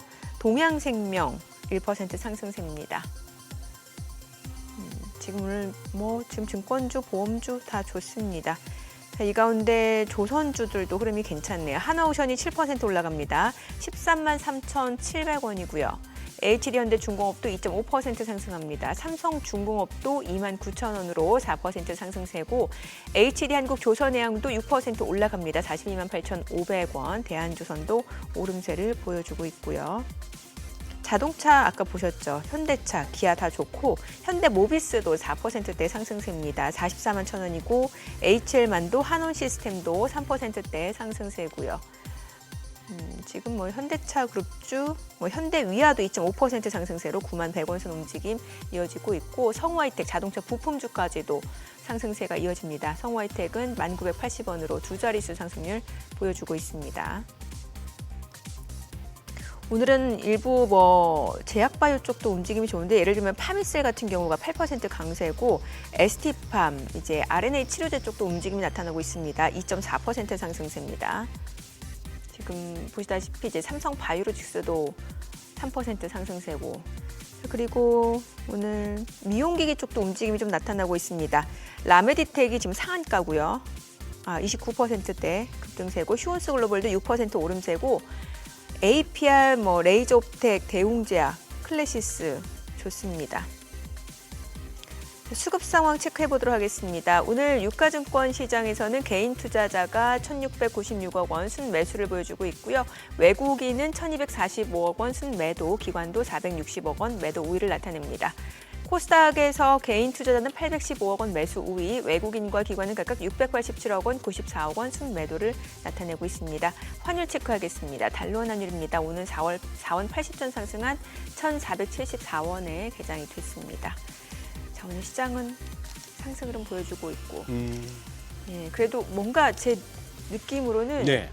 그 지난주 같은 경우나 그 전주 같은 경우는 뭔가 시장 상승이 조금 가파르게 나타났잖아요. 예. 근데 이제는 그 상승폭 자체는 약간 이제 변동성에서 좀 잦아든 느낌이지 않나라는 생각이 듭니다. 이제 뭐 그럴 만한 시점이 됐고 또 예. 그래줘야 되죠. 네네. 최근에 우리가 봤던 그런 식으로 뭐 맞아요. 시장이 움직인다면은 예. 그 어지러워서 그 못 견딥니다. 네네. 하루 이틀도 아니고 예. 한바탕 이제 난리를 치면서 이제 그렇게 되긴 됐는데, 야 이렇게 되면 이제 최근 이제 확인된 거는 5천 아래도 잘 안 내려가지만, 그죠? 네네. 우리가 이제 이번에 봤던 고점이 6,347인데, 그 이제 거기까지 그 안에서 한동안 놀겠다 싶은 생각은 드는 양상이죠. 그렇죠. 어느 정도는. 그 와중에 야 지금 그래도 지수가 2%대 이렇게 그럼요. 수급도 하루하루가 다르네. 다들 또 강하네요. 궁금해했던 게 어제 이제 순매수로 돌았던 외국인들이 오늘도 순매수를 보여줄까 하는 부분이었고, 아직은 외국인 그렇게 적극적으로 사지는 않고요. 근데 대표님, 내일 그 옵션 만기일인데 그것도 3월 이러면 뭐 세만년지 네만년지 뭐 그런 소리 합니다만 지금은 세만이 아니에요? 지금 세만년가요?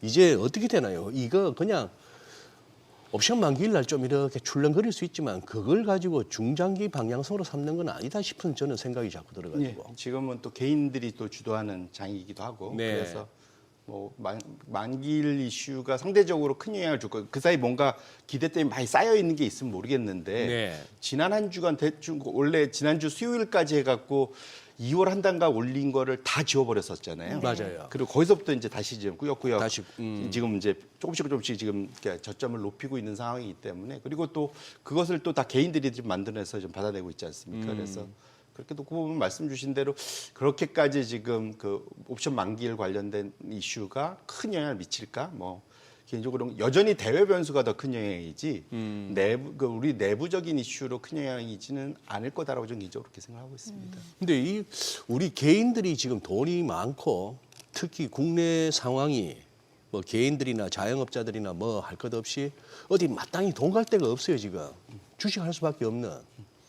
이제는 뭘 이렇게 개인 사업으로 자영업으로 뭘 창업한다는 것에 대한 의지도 용기도 많이 좀 꺾인 상태더라고요. 이렇게 제가 느끼는 바로는 했다가 못 버틴다 하는 걸 갖다 자꾸 보니까 점점 이렇게 뭐 임대 내지는 뭐 이런 그 플래카드만 자꾸 늘어나고 있고 사실 우리 인구 줄어간다는 거는 진짜 큰 문제고 그 와중에 돈 갈 데가 부동산을 가겠습니까? 지금 뭐 여기서 미국으로 가겠습니까?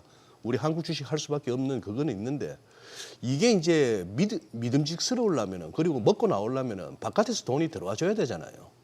이 소위 말하는 이제 글로벌 어떤 유동성 유입 기대감이 어떤가 해가지고. 아까 그 얘기 이거부터 마무리. TSMC 그 얘기 아니면 어떤 얘기? 예, 그럼 요 말씀 주신 네. 거에부터 네, 답변 네. 드리고 그다음에 TSMC 말씀. 네. 네. 1차적으로는 근데 지금 그러니까 기본적으로는 국내에서는 진짜 사고팔고가 꽤 커 보여서 개인들이 많이 사는 것 같고 외국인들이 뭐 많이 파는 것 같다라고 그런 느낌은 있지만 제가 지난주 수요일에 보여드렸지만 외국인들이 그렇게 세게 판 건 아니다 말씀을 드렸던 것 같고요. 네. 그렇게 전적으로 이 탑10 전 세계 탑10 시집가 총액 나라 중에 우리나라만큼 외국인들이 많이 들고 있는 나라도 없습니다. 사실 외국인 비중이 여전히 높다. 높죠, 사실 30 한 6, 7%뭐 이렇게 되니까요. 예, 이게 예. 전 세계적으로도 상위권이거든요. 최상위권에 가깝습니다. 그래서 상당히 높은 상황이고 결정적으로 한국 시장을 좋게 보는 쪽에서는 이제 그 기관 투자자 중에 단타 매매라고 해야 될까요?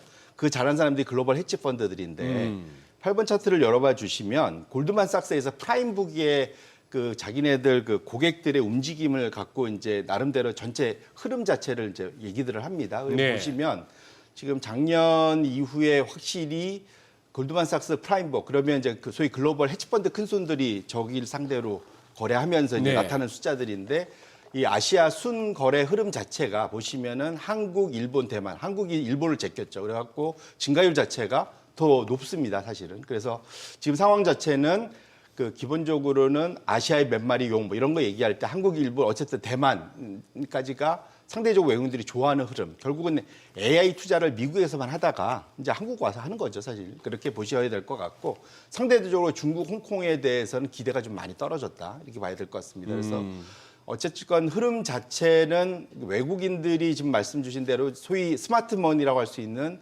소위 그 헤지펀드들이 한국과 일본, 대만에 대한 기대가 크고 이게 지난주 말까지거든요. 보면 그 변동성 장에서도 시장을 팔고 나간 게 아니라 오히려 꾸준히 더 사갖고 들어오고 있다는 측면에서 놓고 보면 한국 시장에 대해서 지금 변동성은 지금 레버리지 투자니 이런 것 때문에 또 글로벌 변수 때문에 움직이고는 있지만 예. 한국에 대한 기대가 외국인들이 끊긴 게 아니다. 그리고 이 정도면 전반적인 흐름은 국내의 자금이 거의 개인 자금 중에 순자산 중에 부동산이 거의 대부분이고 주식은 여전히 작잖아요. 네. 그래서 주식으로 자꾸 이제 자금이 몰려와서 외국인들의 비중이 서서히 내려가 주는 것이 오히려 우리나라 소위 순 가계 자산의 그러한 밸런스 측면에서 그게 우리가 좋아하는 선진국형 그렇죠. 비중으로 가는 거지 않습니까? 네, 네. 부동산에 몰빵돼 있지 않고 예. 그렇게 놓고 보면 저 방향은 되게 좋다 봐야 될 것 같고요. 다음 차트 열어봐 주시면 한국이 또 절대적으로 한국이 포함해서 아시아가 싸요. 여전히 이렇게 했는데도 지금 그다음에 골드만삭스 똑같은 자료인데 지금 이게 그 주식만 놓고 보면은 이게 밸런스가 안 맞는데 요즘에는 나름 채권 투자할 만하지 않습니까? 금리가 올라가서. 그래서 장기 금리를 감안했을 때 10년물 금리, 국채 금리를 감안했을 때 그거보다도 앞으로 벌어들일 이익이 나타내는 소위 어니스 일드라고 하죠. 보통 이익 수익 비율. 그러니까 배수를 뒤집어 놓은 거 10배라고 하면은 20% 정도 되는 거죠. 그러니까 이게 10%죠.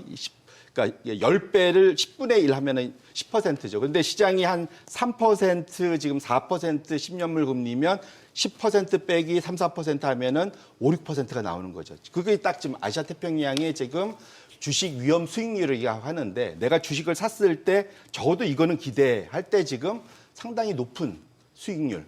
그러니까 장기 국채에 투자하는 것보다는 여전히 주식에 투자하는 것이 더 낫다라는 것이 이제 저기에서 의미하는 예. 바고 상대적으로 저 아래 보면 미국이나 일본은 비싼 거죠. 그래서 지금 아시아 태평양 유럽 쪽에 자금들이 해외 소위 이제 집 나갔던 돈들이 자꾸 이제 나름 돌아오려고 코르도 어떻게 보면 집 나갔던 돈이 돌아오는 걸 볼 수도 있는 거죠. 그래서 그런 측면에서 놓고 보면은 여전히 한국 시장에 대한 외국인들의 구애가 변동성이 있겠지만 지속될 가능성이 여전히 높다 이렇게 생각하고 있습니다. 네.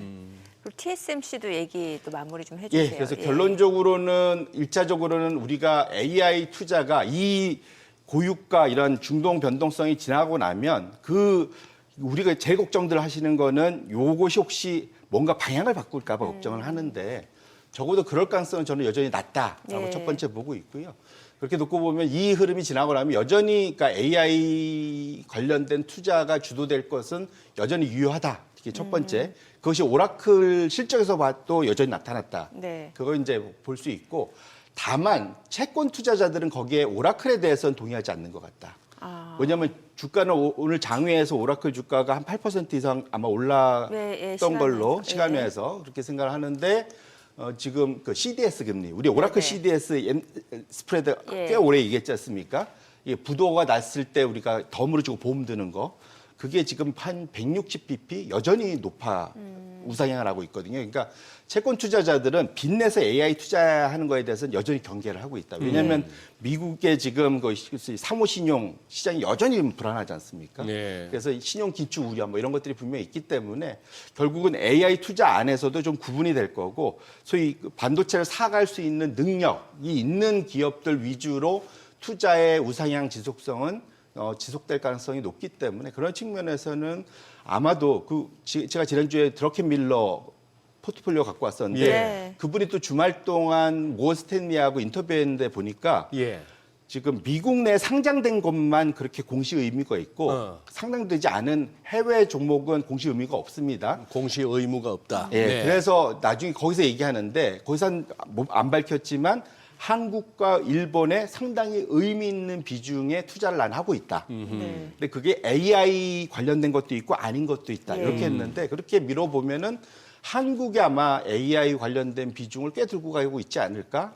그러면 그게 아마 삼성전자, SK하이닉스 뭐 이런 류가 아닐까라는 생각을 해보고 있습니다. 그래서 이렇게 놓고 보면 결국은 그 드러켄 밀러 그런 전 세계 최고의 그 투자대가 예. 또 AI 투자에 대해서는 여전히 이제 미국 내에서 엔비디아는 팔았어도 네. 진작에 팔았죠. 지금 아시아권에서 한국에서 의미 있는 비중으로 AI 투자하는 걸 봐서는 우리가 적어도 드러켄 밀러를 믿고 가볼 만하지 않을까라는 생각도 개인적으로 해보고 있습니다. 네. 그리고 얼마 전에 그 유가 막 급등할 때 얼마 전도 아니죠. 바로 며칠 전에 맞습니다.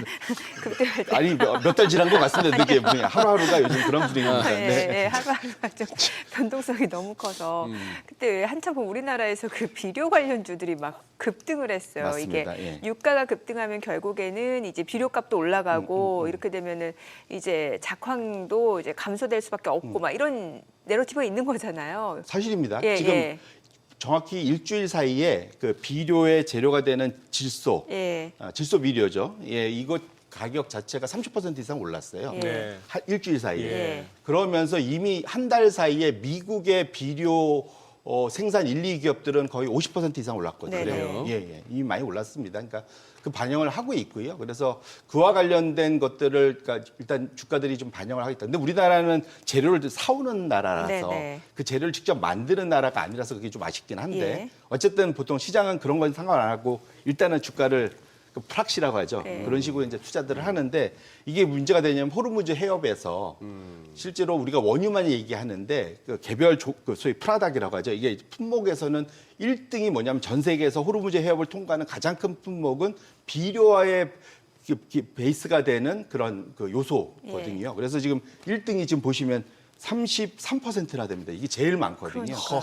그다음에 메탄올, 그다음에 원유거든요. 그래서 확실하게 여기가 막히면 이제 카타르죠, 사실은. 네네. 카타르, 사우디가 그러니까 1등이 러시아하고 2등이 카타르거든요. 예. 3등이 사우디인가 아마 그럴 네. 겁니다. 그래서 전 세계적으로. 그래서 이것 자체가 지금 당장 이것도 이게 미국의 타격입니다.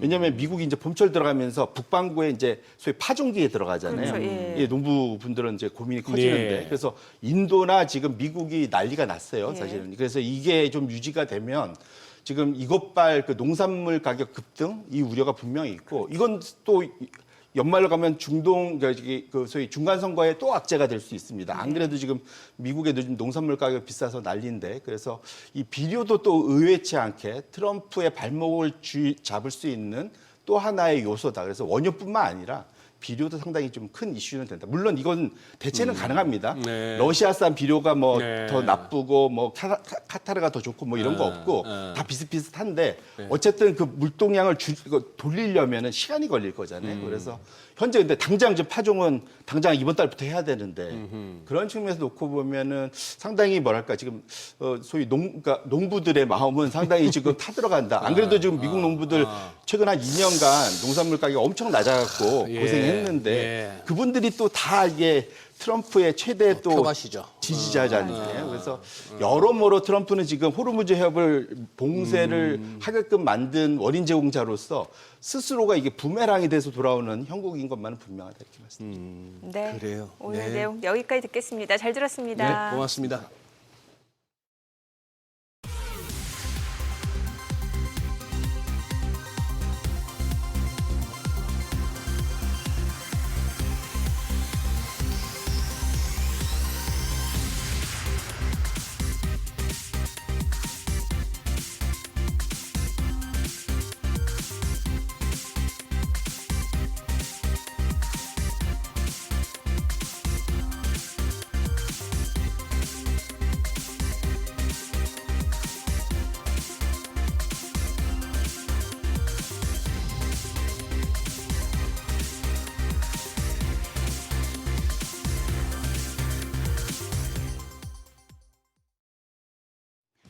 이 시각 시황입니다. 국내 증시 2거래일 연속 상승하고 있습니다. 현재 코스피가 3% 강세로 5,698포인트 기록하고 있고요. 코스닥도 1.9% 가까운 오름세입니다. 1,158선에서 움직임 전개됩니다.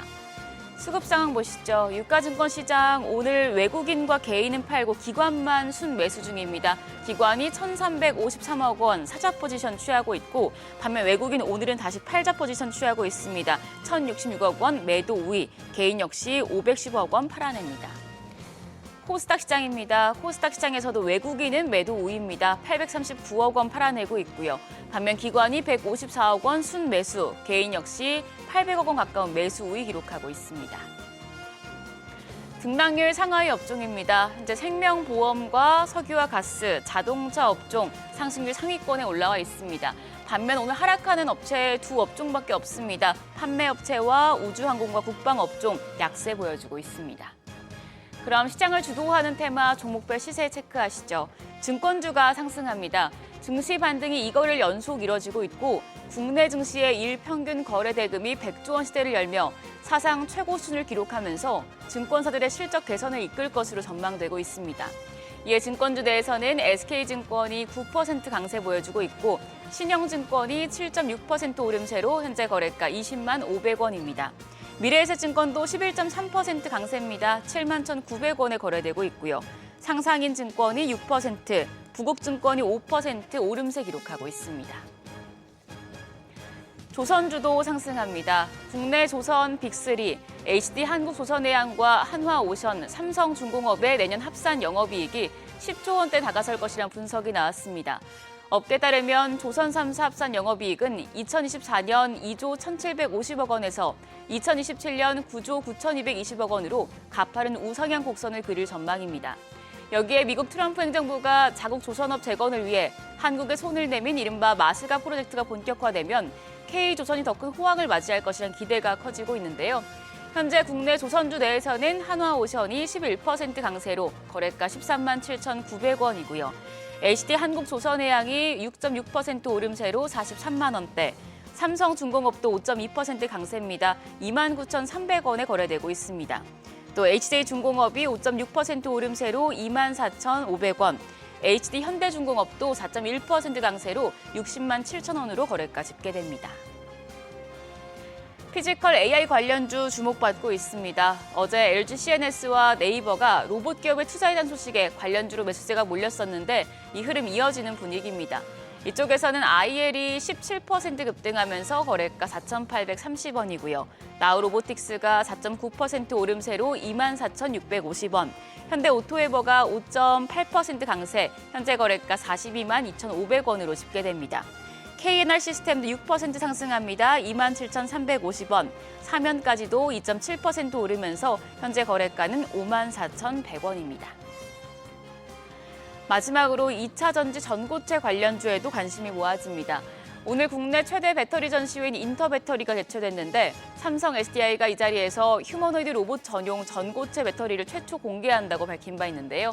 현재 전고체 배터리 관련주 내에서는 IL 계속해서 상승세 유지하고 있고요. 삼성전기가 3.6% 강세로 41만 6,500원, 유일에너테크가 0.9% 오름세, 그리고 CIS가 3% 강세로 거래가 15,000원대에서 움직임 보여주고 있습니다. 미코도 2.7% 상승합니다. 현재 거래가 14,430원입니다. 국내 증시 2거래일 연속 상승합니다만 지금 외국인이 다시 자금을 빼내는 모습이라 수급 동향 면밀히 살펴보시면서 대응하셔야겠습니다. 지금까지 시장 상황 전해드렸습니다.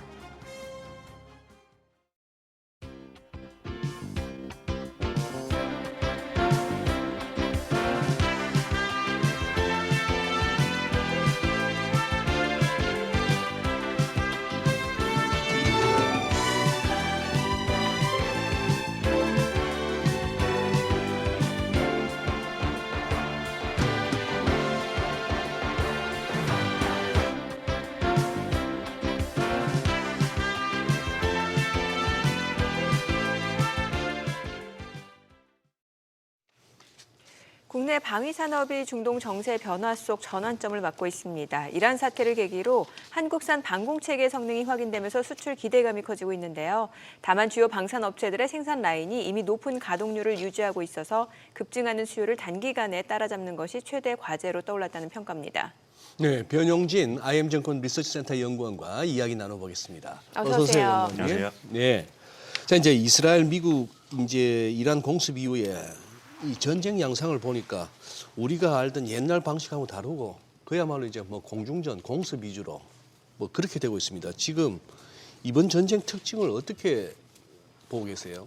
네, 일단은 22년에 러시아 우크라이나 전쟁 이후로 4년 네. 만에 본격적인 좀 전쟁이 또 하나 추가가 네. 됐다라고 보실 수 있겠는데 러시아 우크라이나 전쟁은 지상전입니다. 그렇죠. 기본적으로 국토가 붙어 있고 전쟁 초기에 이런 공습이나 뭐 항공전이 없었던 건 아니지만 지금 4년이라는 오랜 시간 동안 전쟁을 지속을 하면서 포격전, 참호전 위주로 가고 있는데요.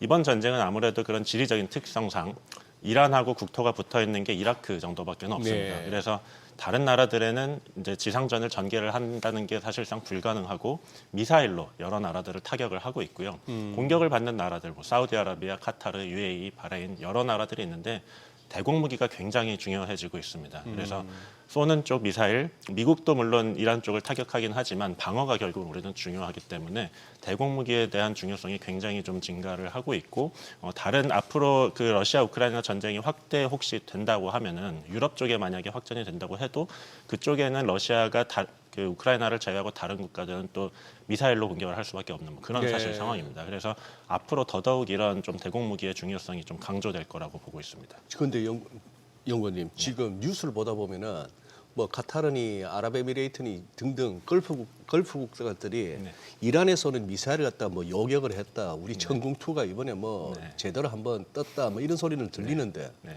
아니 근데 이란은 왜 팡팡 두드려 맞고 있죠? 그쪽은 뭐 대공 시스템이 없는 겁니까? 대공 시스템이 뭐 없지는 않겠지만 네. 아무래도 그 미국의 그런 압도적인 그런 공습 능력이 네. 다른 나라랑 비교가 되지 않고 이란은 사실상 그런 현재로서는 비공식적으로 중국산 그런 대공무기 시스템을 많이 쓰고 있다라고 알려지고 있는데 아, 메이드 인 차이나를. 네, 맞습니다. 근데 예. 우리나라를 비롯해서 미국이나 패트리어트 시스템, 청군과 같은 것들에 대한 요격률보다 훨씬 더 떨어지고 떨어지는 미사일을 제대로 그래서 요격을 하지 못하고 두드려 맞고 있다. 예, 이런 지금 뉴스들이 많이 나오고 있습니다. 네. 확실히 지금 전쟁 양상은 달라지는 게 드론이라든지 미사일 방어 체계 이게 굉장히 중요해진 상황인 거죠. 네, 맞습니다. 예. 그럼 이게 또 국방비 나라별로 국방비 증액하고 어떤 식으로 또 연관지어서 생각해 볼 수 있는 거예요? 네, 기본적으로 그 대공무기에 대한 이제 국방비들도 당연히 포함이 되지만 네. 지금까지는 아까도 말씀드렸다시피 이제 지상무기들, 특히 예. 러시아 우크라이나 전쟁에서는 유럽 국가들이 대부분 본인들이 갖고 있는 그런 전차, 자주포, 그런 것, 그 장갑차 이런 무기들을 많이 공여를 했고 그것들이 많이 박살이 났어요. 근데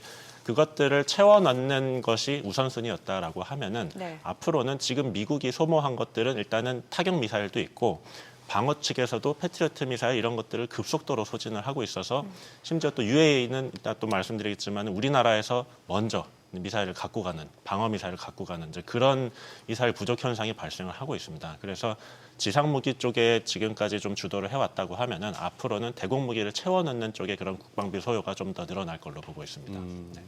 우리 변영훈님께서 아예 리포트를 통해 갖고 대공무기 시대가 도래했다고 이제 평가하셨는데 대공무기 한번 좀 공부를 한번 시켜주시죠. 뭐 드론도 있고 미사일도 있고 미사일 중에도 공격용이 있고 요격용이 있고 뭐 그런 거 아닙니까? 맞습니다. 네. 기본적으로 대공이라고 하면은 방어를 위한 거지 않습니까? 대부분의 나라가 먼저 공격을 하진 않거든요. 아하. 그래서 네. 일단은 우리를 지키는 것들이 중요한데 기본적으로 지금 천군 같은 것들은 미사일 고도 10km 이상의 한 20km에서 30km 이 정도 에서 떨어지는 미사일들을 요격을 하는 것들이고 대공 방어 시스템이란 거는 다층으로 구성이 됩니다. 고고도, 중고도, 저고도 이렇게 구성이 되는데 드론은 통상 우리가 뉴스에서 많이 나오지만 저고도에 속한다고 예. 통상 보시면 될 것 같고 지금은 보통 중고도 미사일들 그리고 좀 더 나아가서는 뭐 이란이 뭐 최첨단 무기는 아직 안 꺼냈다 이런 얘기들을 하는데 그런 것들은 주로 고고도 미사일들, 탄도 미사일 우주까지 올라갔다가 내려오는 뭐 이런 것들이라고 네. 보시면 될 것 같아요. 예. 그래서 근데 전반적으로 지금은 저고도와 중고도 모든 좀 체계 쪽에서 수요가 좀 늘어나고 있고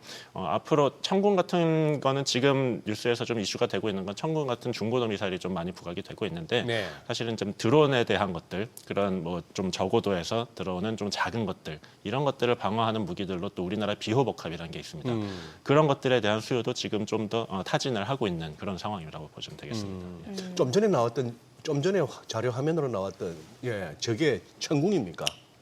한번 다시 한번 제가 띄워주시죠. 사진을 잘 못 봤는데요. 예, 네. 저게 네, 맞습니다. 저게 천궁 이게 시스템이라고 천궁이고 보시면 될것 여기서 이제 나가서 날아오는 미사일을 갖다가 중간에 떨어뜨리는 요격을 하는 거고. 네, 맞습니다. 그럼 드론도 미사일로 요격합니까? 요격을 할 수는 드론도 종류가 여러 가지입니다. 네. 무인기라고 할 수 있는 뭐 크기 2m 이상 우리가 흔히 생각하는 드론은 이제 쿼드콥터 이제 네. 작은 그런 것들인데 사실 이제 무인기를 보통 통칭을 하는 거고 좀 큰 드론들 높이 날아오는 드론들은 미사일로 요격을 할 수도 있지만 가성비가 안 맞죠. 글쎄. 이게 그 드론이 뭐 드론 비싸봤자 뭐 떨어뜨린다고 1억 2억인데 미사일은 뭐 50억 뭐 이렇게 하거든요. 예, 그래서 예. 드론을 요격하는 것들이 굉장히 지금 우리 서방 국가들의 좀 골칫거리고 여러 수단을 강구를 하고 있는데 그 우크라이나에서는 그래서 지금 그 이란 쪽에다가 지원을 이란이 아니라 우리 뭐 이라크 쪽 이런 쪽에다 지원을 하고 있는 것들이 드론 방어 시스템에 대한 좀 약간 어떻게 보면 교육을 하고 있다 이렇게 보시면 될 것 같고 드론으로 드론을 잡거나 혹은 우리나라에서 개발한 지금 뭐 천광이란 또 레이저 이런 무기들이 있습니다. 레이저. 그런 것들이 가성비로는 훨씬 더 맞아 떨어지기 때문에 앞으로는 그런 쪽 수요가 좀 더 많아지겠다라고 보고 있습니다. 레이저 말씀하시니까 그거는 어느 정도 네. 뭐 고개가 끄덕여지네요. 네. 이걸 갖다 드론을 갖다가 그 50억짜리 미사일로 그거를 다 떨어뜨린다는 쏠 건 수는 진짜 없고요. 예. 사실상 가성비가- 우크라이나에서는 그 보병들이 소총을 쏘기도 하고 그물로 잡기도 하고 드론 떨어뜨린다고? 가능한 방법은 다 동원을 하고 있습니다. 네. 그러니까 전쟁도 이제 가성비네요, 진짜. 그게 굉장히 중요하고 지금 미국이 개전 한 2주 만에 돈을 뭐 10조 원 이상을 지금 썼다라고 하거든요. 미사일을 하도 퍼부었다 보니까 그래서 어떤 나라도 무한정 자원을 쏟을 수는 없기 때문에 굉장히 가성비가 중요하고 그런 측면에서 가성비 측면에서 최고라고 알려져 있는 한국 방위산업 이게 굉장히 부각을 받고 있습니다.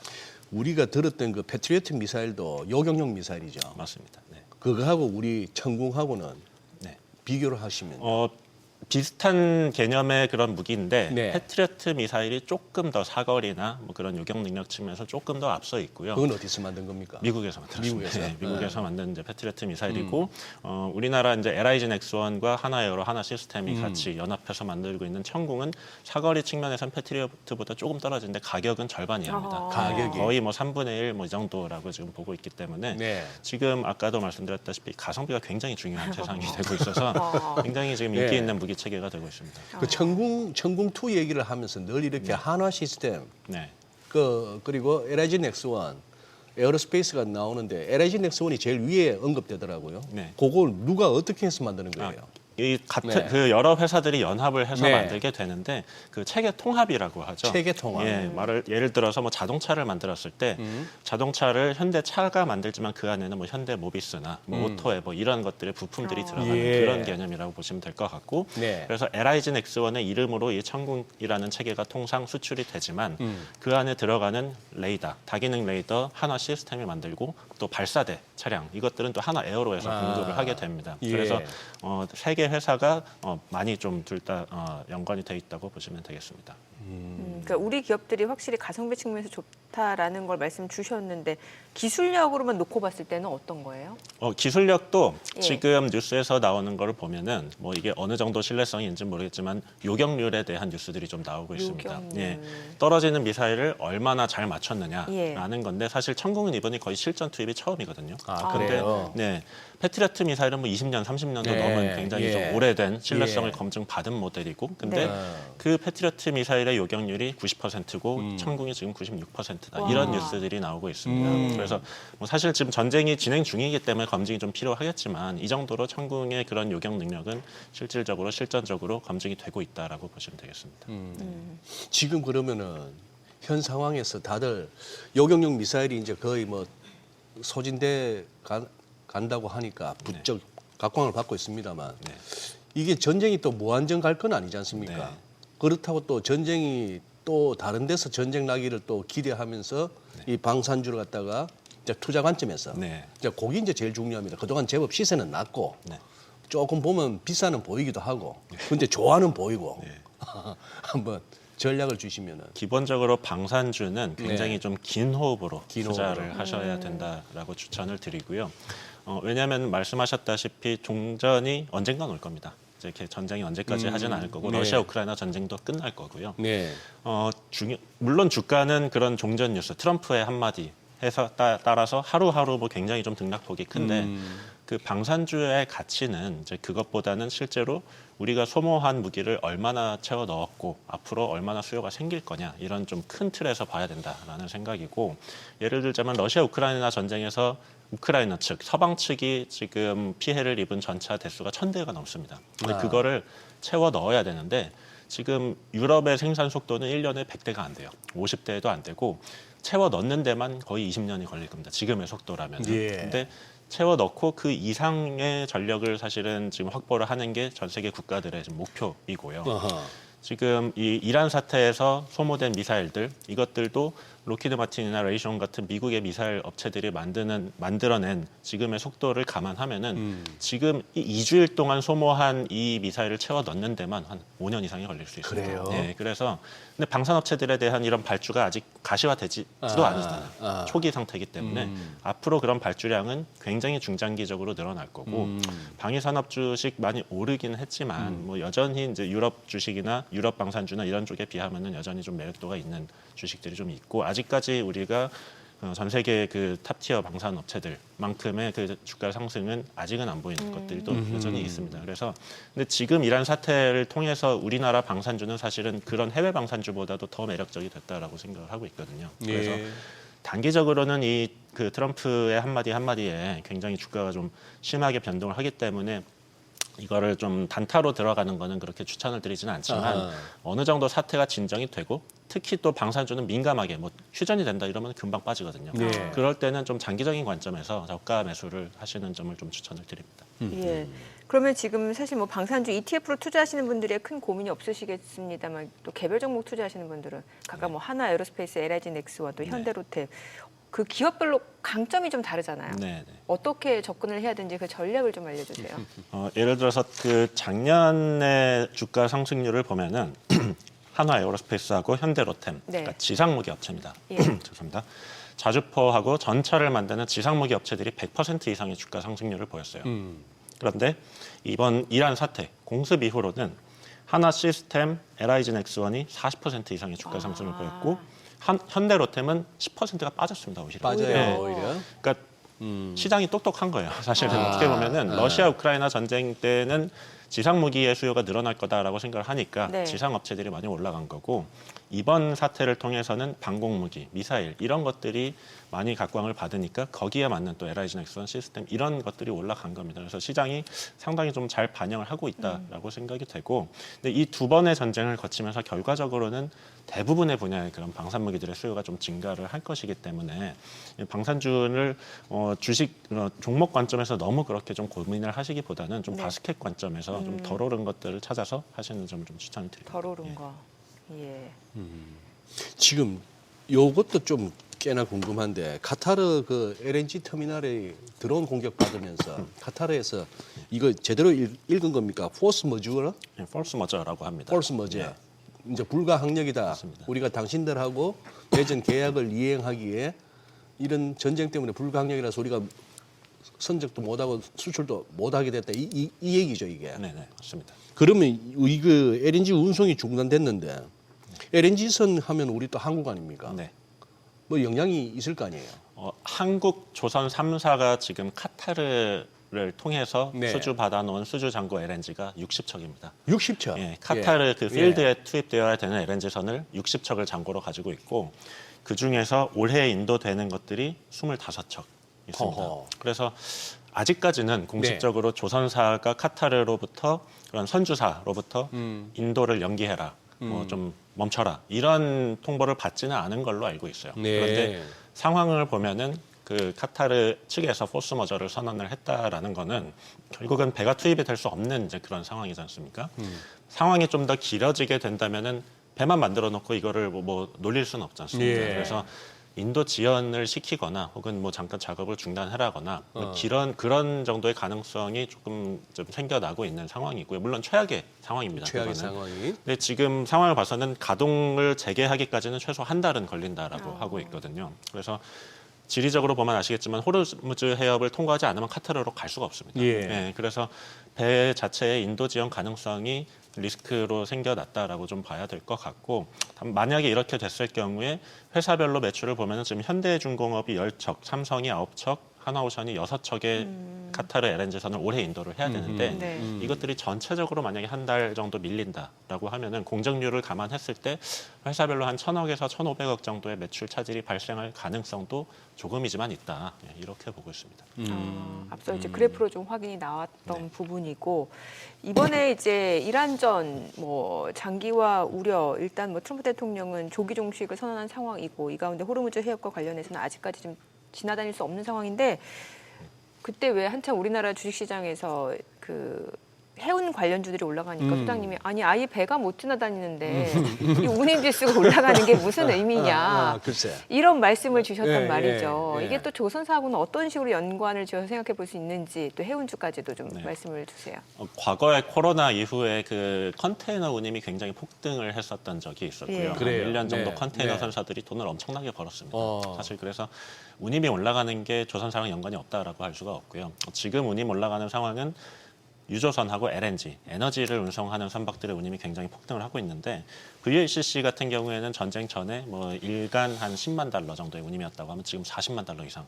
LNG는 스팟 운임이 3만에서 20만.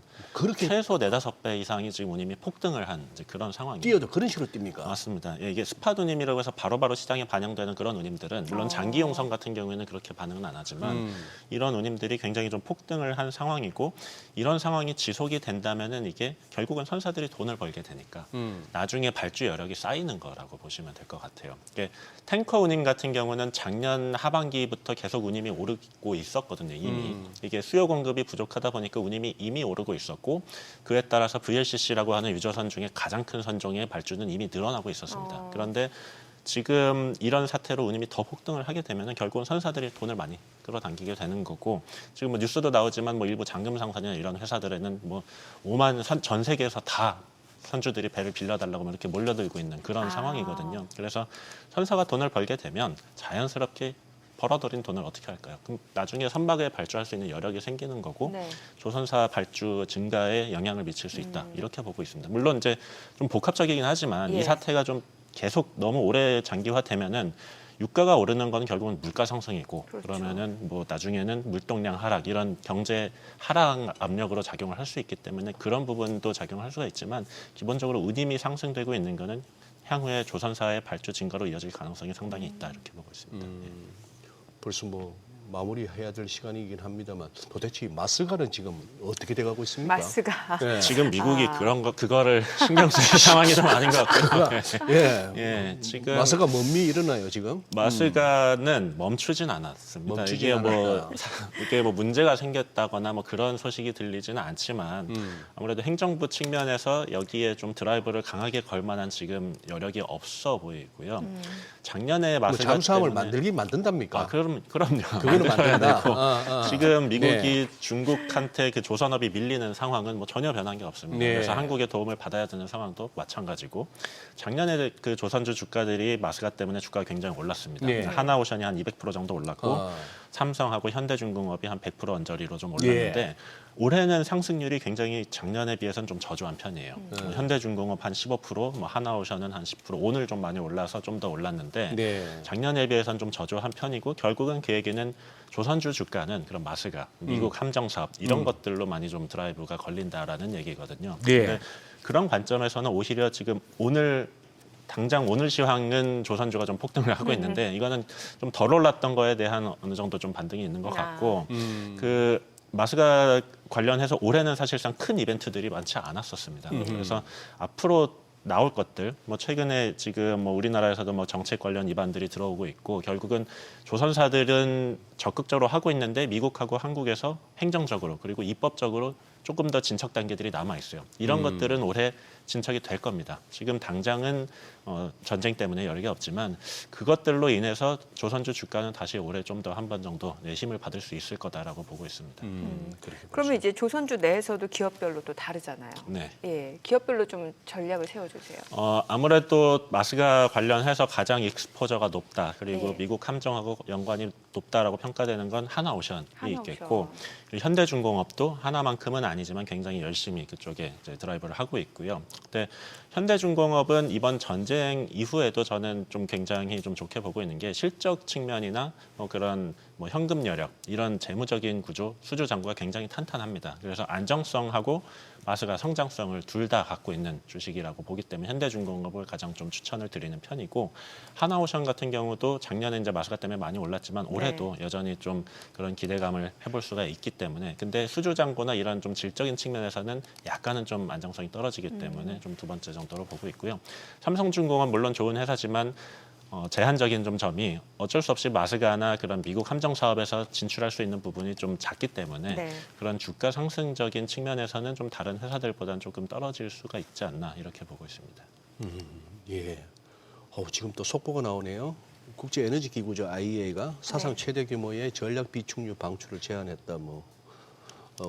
월스저널 보도라고 하는데 글쎄 유가는 저렇게 되면은 저기 두 가지 측면이 있잖아요. 전략 비축유 방출한데 그러면 당장 유가는 안정되겠네 하는데 또 얼마나 급하면 전략 비축유까지 다시 방출하냐 싶기도 할 테고. 맞습니다. 단기적으로 좀 떨어질 수가 있겠지만 결국은 이 사태 자체가 풀리는 게 최선이라고 그래, 그게 보여집니다. 중요하다. 네. 네, 그래. 알겠습니다. 오늘 내용 여기까지 듣겠습니다. 네. 잘 들었습니다. 고맙습니다. 감사합니다.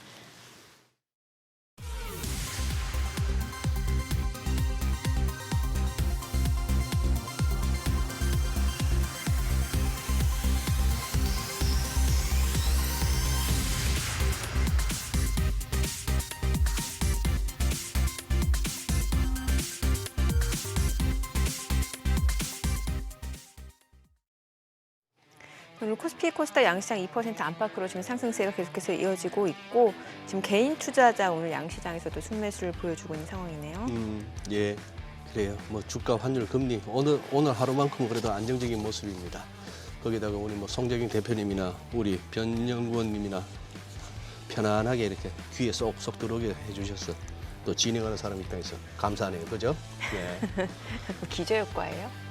기저효과죠, 맞아요. 네. 네. 저희 방송 중에 전해드린 내용과 관련해서 모든 투자 판단의 책임은 투자자분들께 있다는 점 알려드립니다. 네, 세상의 모든 돈 되는 정보 머니쇼. 오늘은 여기서 인사드리겠습니다. 여러분의 모든 경제 SBS 비지가 함께하겠습니다. 저희는 내일 오전 8시에 찾아뵙겠습니다. 고맙습니다.